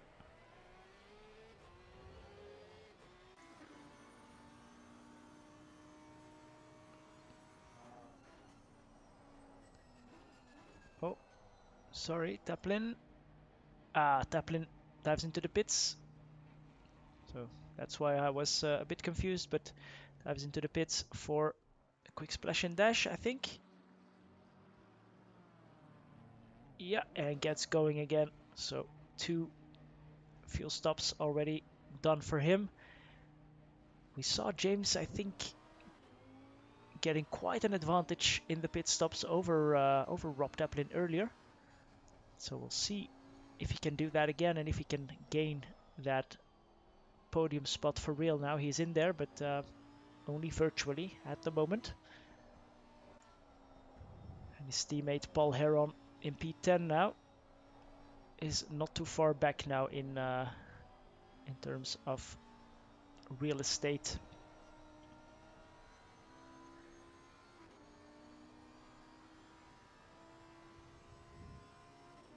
Dore also in the pits. Can he make the pass on Kouwenberg through the pit lane?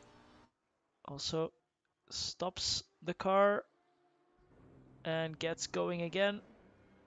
Didn't look the fastest, but we came in maybe at the wrong moment, so we'll have to see once Kouwenberg and Kouwenberg and Mead go into the pits. I'll try to find that out for you. Here you can have a quick look at the timing sheets And here we do see who has pitted already. So Kouwenberg is the first driver of those who has pitted twice already. Doran as well, Penny as well. And it's a 30-second gap between Bayer and De Pretre. 47 laps now.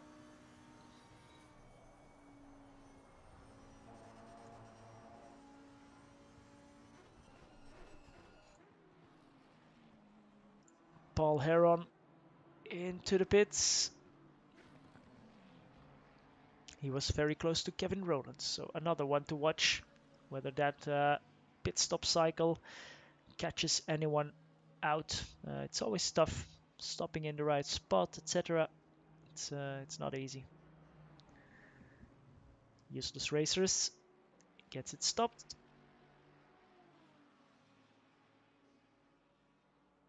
Quite a long stop for Paul. Took a bit more fuel than some of the others, it seems. We'll see. Cliff Bulke got passed by Marvin Mackenberg. So, Bulke must have had a bit of a mistake. Won't go back and search for that, but he was in front of the Mackenberg brothers. Should be in P4 after that stop from Rob Taplin.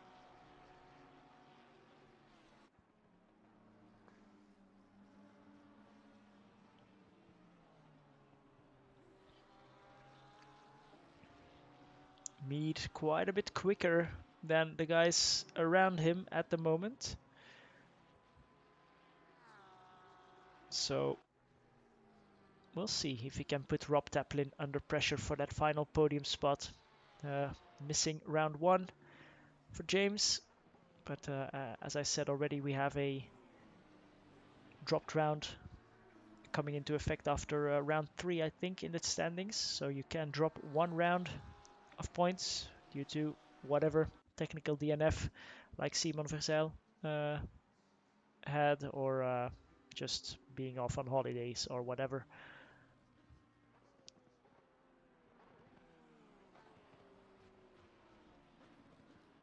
Let's see.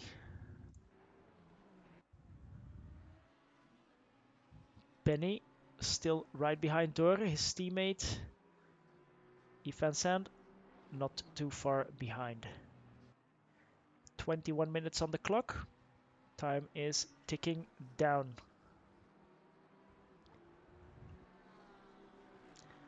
Sven Hecken in the pit lane, Ruud Dennis in the pit lane. And Dirk Wijk back up into P24 as I said already. So a very nice livery, I must say. I prefer the black one from Yves, but nice two-tone color scheme for these two guys.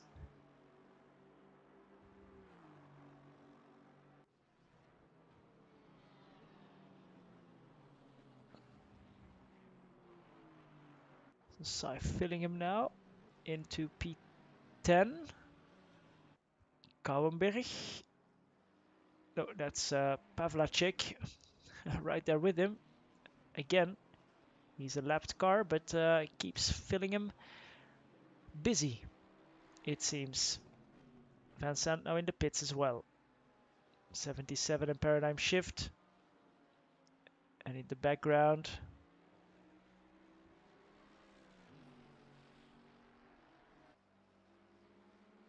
there's another Lamborghini.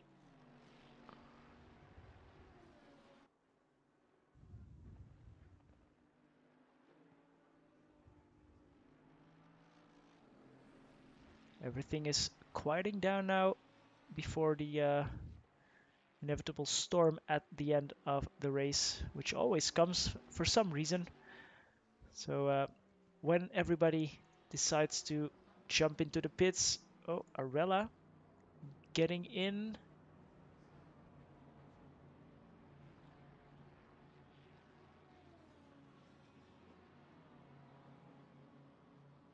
So Rowlands still has to pit. Will Kouwenberg gain that position on Arella? Kouwenberg in the Casio triangle. Arella still stopped at the very end of pit lane. But let's see if we see Arella coming out here on the left-hand side. He is coming out, but Kouwenberg takes that position. Not sure if he was in front of Arella before. Yes, he was. He's quite a bit in front, actually. So Kouwenberg with his early fuel stop. Not too bad. Arella comes out just in front of Tom de Munk.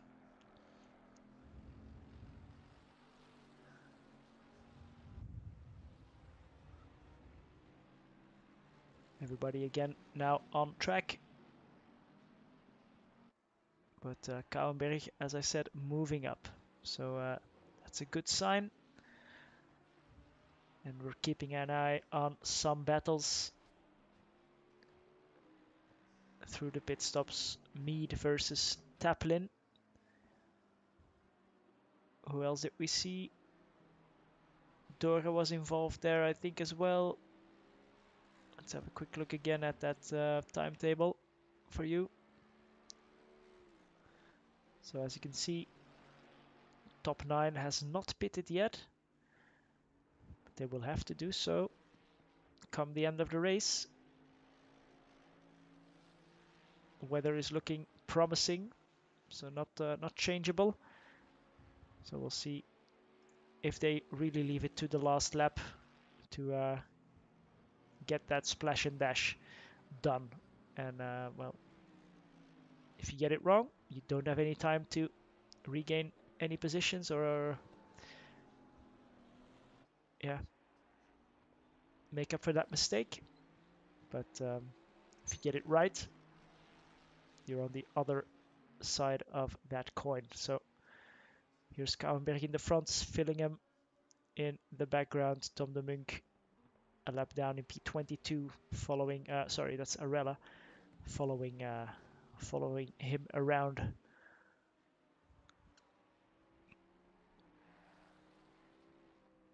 The closest on-track battle at the moment is this one actually. Arella with Kouwenberg 3 seconds in front. No, Mead is only 2.7 seconds behind Bram de Pretre, who we just saw in the foreground there. So Mead really on a mission here. Can he? There is Bram in the foreground in the Mercedes. Let's see, last laps. What comes in? Last lap was pretty much equal, but as they cross the finish line, let's see. Yeah, 201.4 for De Pretre, 2:0.5 for Mead. So 1 second gained by Mead on that last lap, possibly due to traffic. And he is behind, I think it's Stefan Vierlos now through the S's, so that's a place where you will lose time. But 15 minutes for 3 seconds, that is doable if you have the pace. And Rob Taplin will have to watch out. Not sure. He is in clean air, so should be able to extract the maximum from his car. As you can see, as close as ever, here's Bram de Pretre, and there in the background is James Mead in the second Lamborghini here. Marvin and Sven Mackenberg 4th and 6th at the moment, but some pit stops still to be made.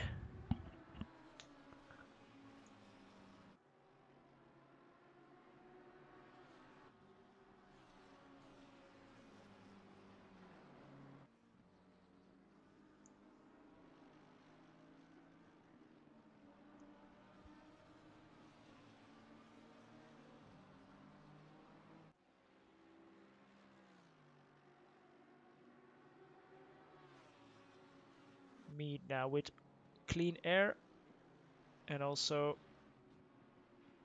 De Pretre with clean air. quite a bit of pressure for the Predator in the opening half of the race, but after this it has been a bit quiet. Still needing to put in those lap times, of course.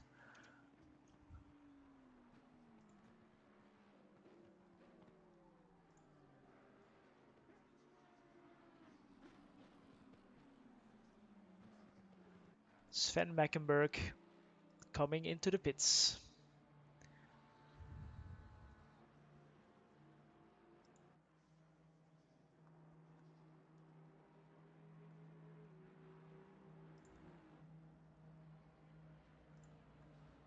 So Sven Mackenberg, Sven de Wilf also coming into the pits. Gets it going quite quickly from my perspective. Where's Fillingham? Ooh. Fillingham will not be too far back, I think. Let's see.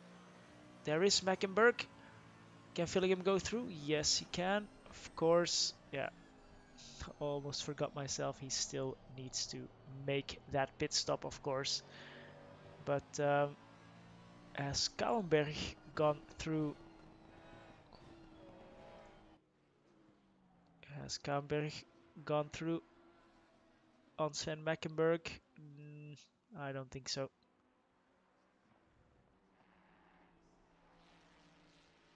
He has Arella behind, who has already pitted. So, no, doesn't look like it.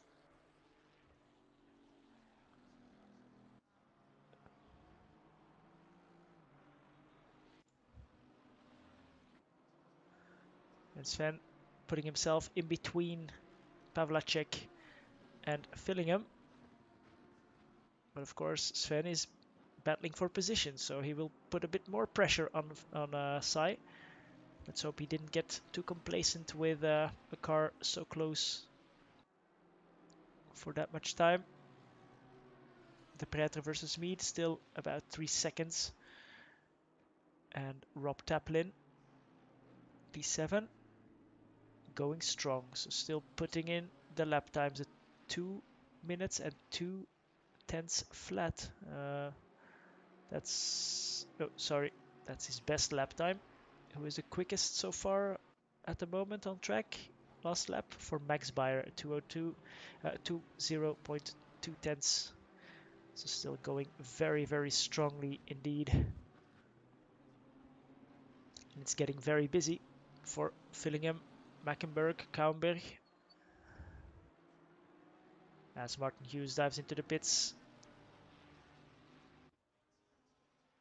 Will Sven make a move here to the inside?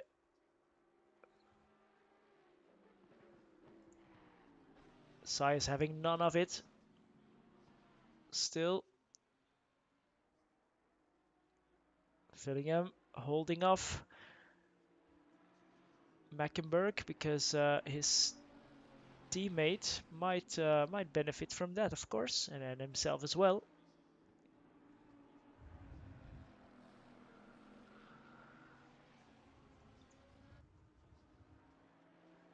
So James Mead, 2 minutes 8 tenths.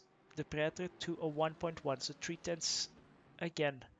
And versus Rob Taplin, he's also 4 tenths quicker on the last lap. So James Mead might be grabbing that final podium spot. We'll know in just under 10 minutes, or just over 10 minutes time probably.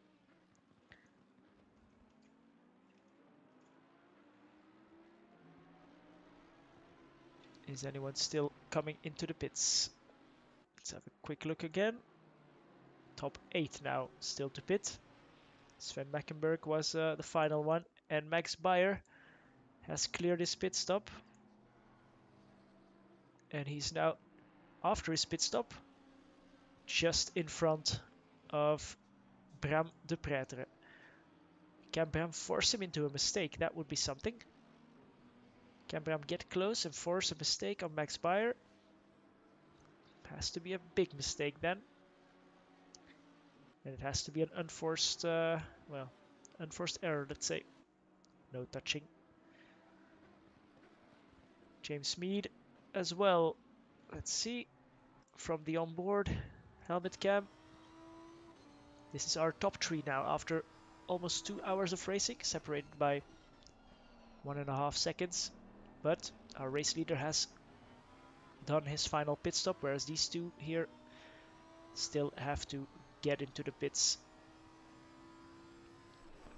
Mead might be getting his P2 qualifying spot back if he does well, and if, well, Rob Taplin, again, last lap, a 2:01 flat. Last lap for Mead, a 2 minutes and 5/10, so another half second gain on Rob Taplin. This means that Mead will most probably take the final podium spot away from Rob Taplin. But can he take P2 away from Bram de Pretre? We're on board and in the cockpit, in the helmet of James Mead. He's coming into the pits. All right. This is one to watch. Gets it slowed down. That was quite close, I must say. But the Pretre keeps going.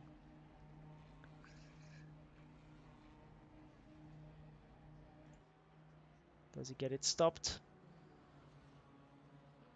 Cliff Bilke as well in the pits.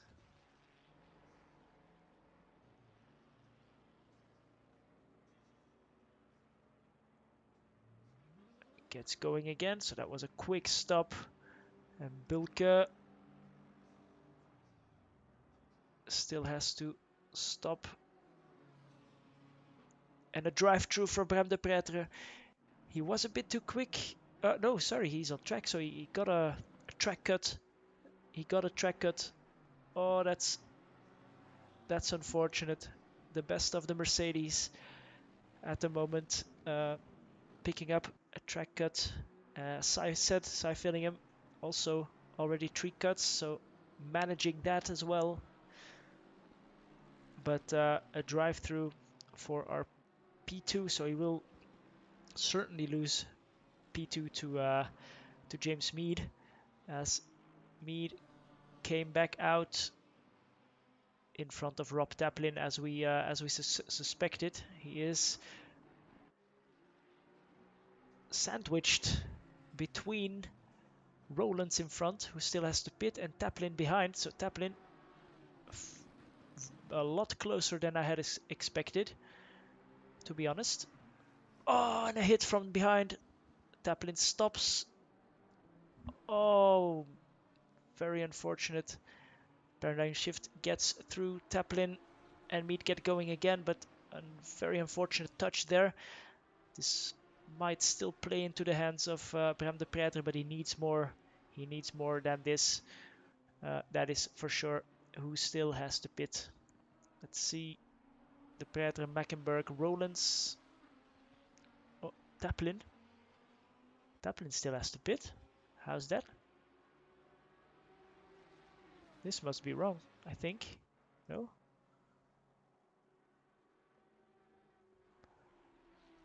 Not sure anymore. Anyway, we'll see. Bram de Pretre and Sven Mackenberg.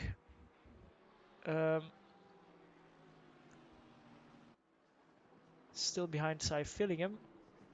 He still has to pit, right? Yeah, Fillingham still has to pit, so Fillingham will lose some spots when he goes into the pits. He keeps going until the very end.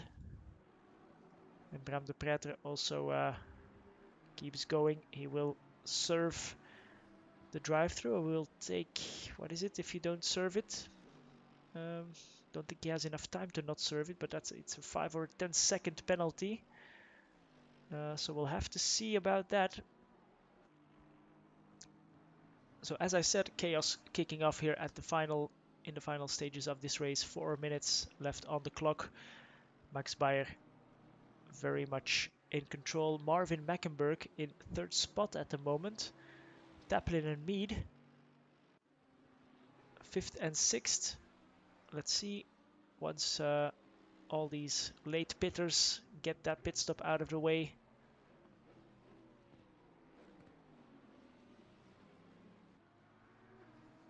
But I'm surprised to see Rob Taplin still has to pit. That's not right. That is not right. Here comes Bram. Now, will he serve the drive-through first, or will he go for the splash and dash? Looks like he's going to take some fuel first.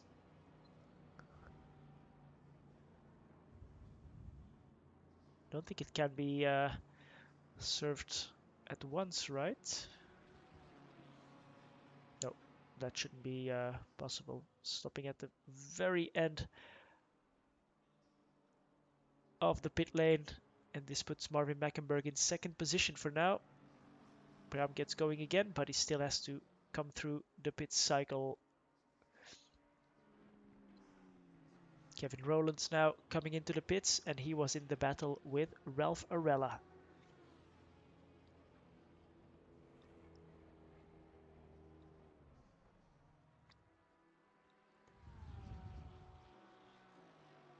Gets it fired up again. Oh, it's a bit slow, looks like. Where's Arella? Already on main straight. From the helmet cam, Arella in front of Kevin Rowlands as it was before, but still. Here comes Kevin out behind Olivier Kouwenberg as well. So Olivier making it up into P9. Now, who still has to pit? Mackenberg, Taplin, and Fillingham. They need to be coming in right now, I feel. So at the end of this lap, Marvin has to come in, or he's going to face some consequences. And the leader is on the final lap as we hear it. So into the pits indeed he comes. Who else? The Prêtre will serve his drive-through penalty. Taplin going through Spoon Curve will have to come in as well here. So he's going to lose quite a bit of time. And also Cy Fillingham will need to come in to serve his final pit stop, and then we'll have the full picture on how things will stand at the end of this race. One thing's for sure, Max Bayer is going to take the win here at Suzuka and taking the Drivers' Championship lead. If I'm not mistaken, Marvin Mackenberg gets going again. The Prêtre already went through. So the Prêtre is not taking that penalty. He's taking the time penalty that he will have to serve afterwards. Fillingham now in the pits. He's the last one to pit, so he will get a good view of where he comes out. And here we have our race leader and normally race winner. Please no Panterino. Didn't get any of that in this race, but Max Bayer with a very dominant performance in the Lamborghini here at Dry Suzuka. As it gets more cloudy now, so rain was set to come probably in the next half an hour or so, but we got lucky. I think we had plenty of action even without the weather, but Max Bayer takes the win at Suzuka, and Grizzly Racing is back there on top on the Drivers' Champions standings. Bram de Prêtre will take second spot on the track, but I think he will be dropped down quite surely. He will be dropped down to, I guess, I don't know how many seconds those are, but James Mead is only 3.3 behind. Here he is. Then it's Marvin Mackenberg, not too far back. Rob Taplin is here as well, so he might drop a couple of positions. Bram de Prêtre. Let's see if we can get a view of that when he crosses the line. Normally the time penalty pops up then.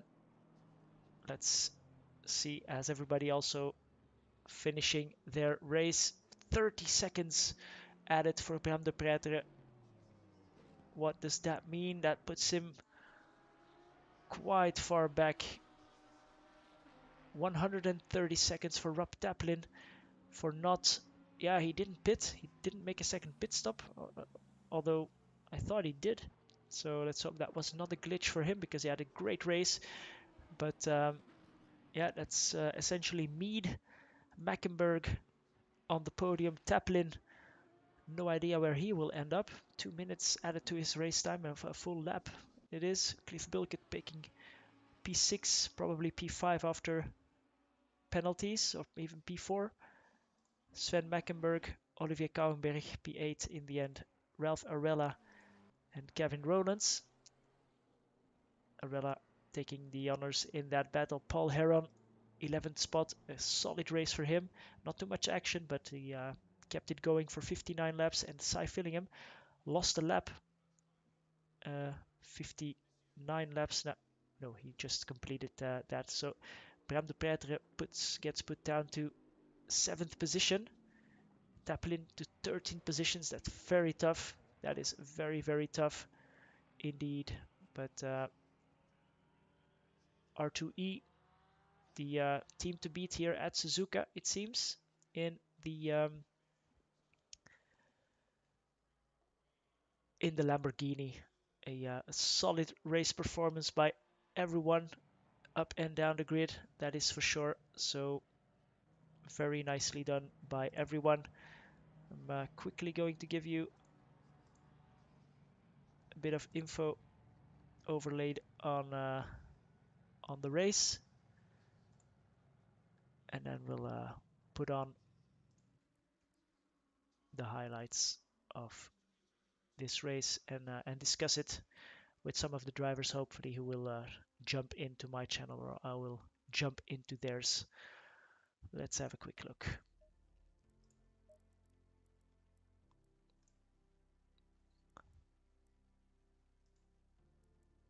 All right, I'm not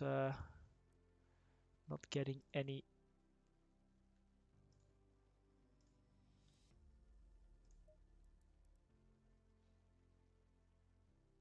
All right, not getting any highlights.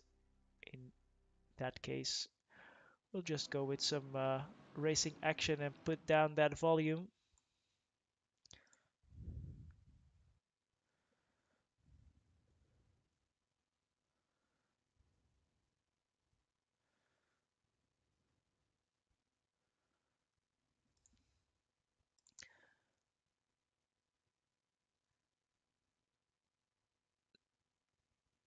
So great to have this race. My first stream for this one. The last one was a post production of the stream, and we have James Mead in the waiting room.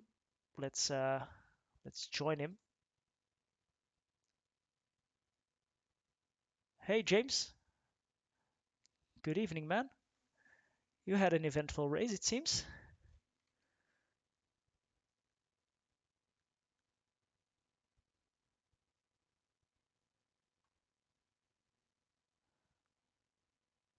Not hearing James at the moment, but we'll let him. So, yeah.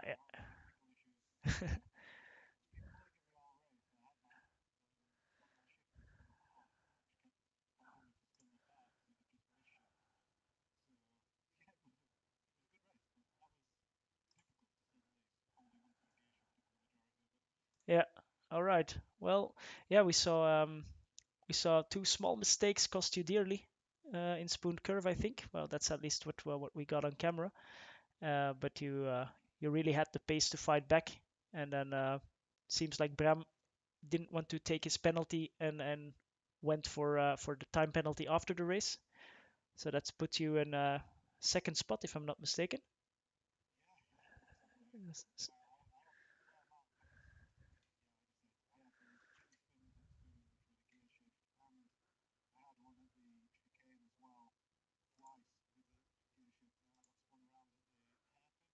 Mm-hmm.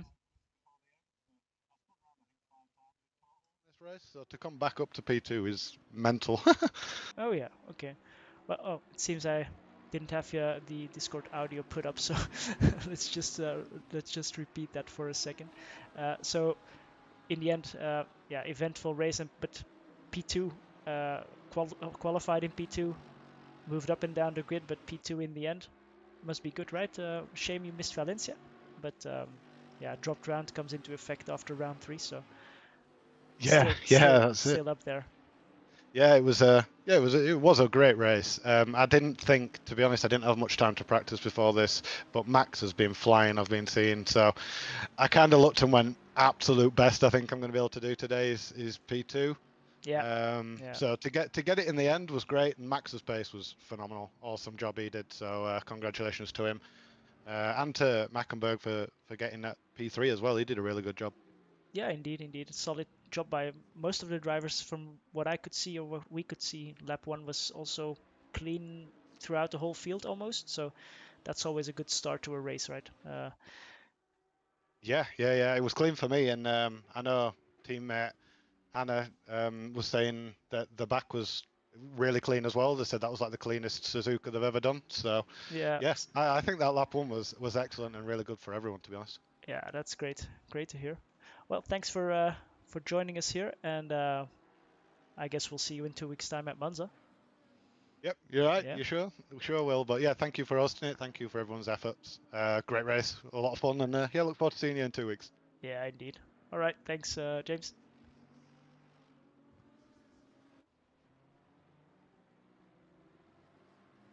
So James Mead finishing in P2 here for this race after a couple of mistakes, and as he said, Max, he's not joining us in the voice channel, but a solid performance, and really boosting his confidence, I think, for the rest of this season. So we'll see if and how that goes at Monza. Let's see if we can jump in with Frank and Sven, the Will from Happy Feet Racing, and see how their race went. Maar dat was bullshit. Ik heb dat verschil. They were still discussing, so we'll not go over there. Well, there's no other teams at the moment to join or to barge in, and nobody has made it clear to get them into the waiting room. Oh, there's Max in the waiting room. Mr. Bayer, congratulations. That's a solid win.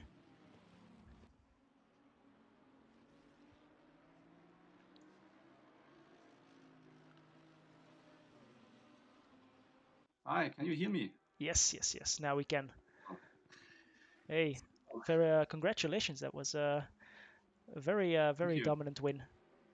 Thank you. It's maybe my only one this season. The competition is strong, and I like Suzuka quite a lot, so I'm happy. But I don't expect it every time. Well, we'll see. Yeah, the Lamborghini seem to be very strong on this track as well, but still close to no mistakes. Not that we saw in any case. So. Yeah, I didn't have any mistakes. I think, no major things at least. I got 2 cuts, so I was 2 cuts before a DT, but yeah, all good. So very fine. The Lambo is very strong at the moment. We'll see what the next patches will bring, but currently I'm competitive with it, so quite happy. Yeah, very nice. And for Monza, sprint race weekend, that will be another challenge, of course, but a bit more opportunities to pass there for sure. So yeah, and behind you there was a lot of action. James, I don't know if you caught some of that on the timing tower for you, but James. Yeah, he was gone in Spoon, I think. Yeah, he spun on his own. Yes, spun 2 times actually at Spoon. Lost a couple of positions, gained them back, lost them again, gained them back again, and then in the end got P2 and Marvin Meckenberg P3. So yeah, it was a very nice race, and also a clean lap first lap of the race for pretty much everyone from what we could see. So that's always a good start. Yeah, great. So congrats to James and Marvin. Yeah, great race, especially when spinning 2 times to achieve P2 is really great. Yeah. So looking forward to Monza. Yeah, I am too. Well, thanks for jumping in the booth with me for a little You're while, welcome. and we'll see you Have a nice evening. in the Discord and See you in 2 weeks' time. Bye-bye. Bye-bye.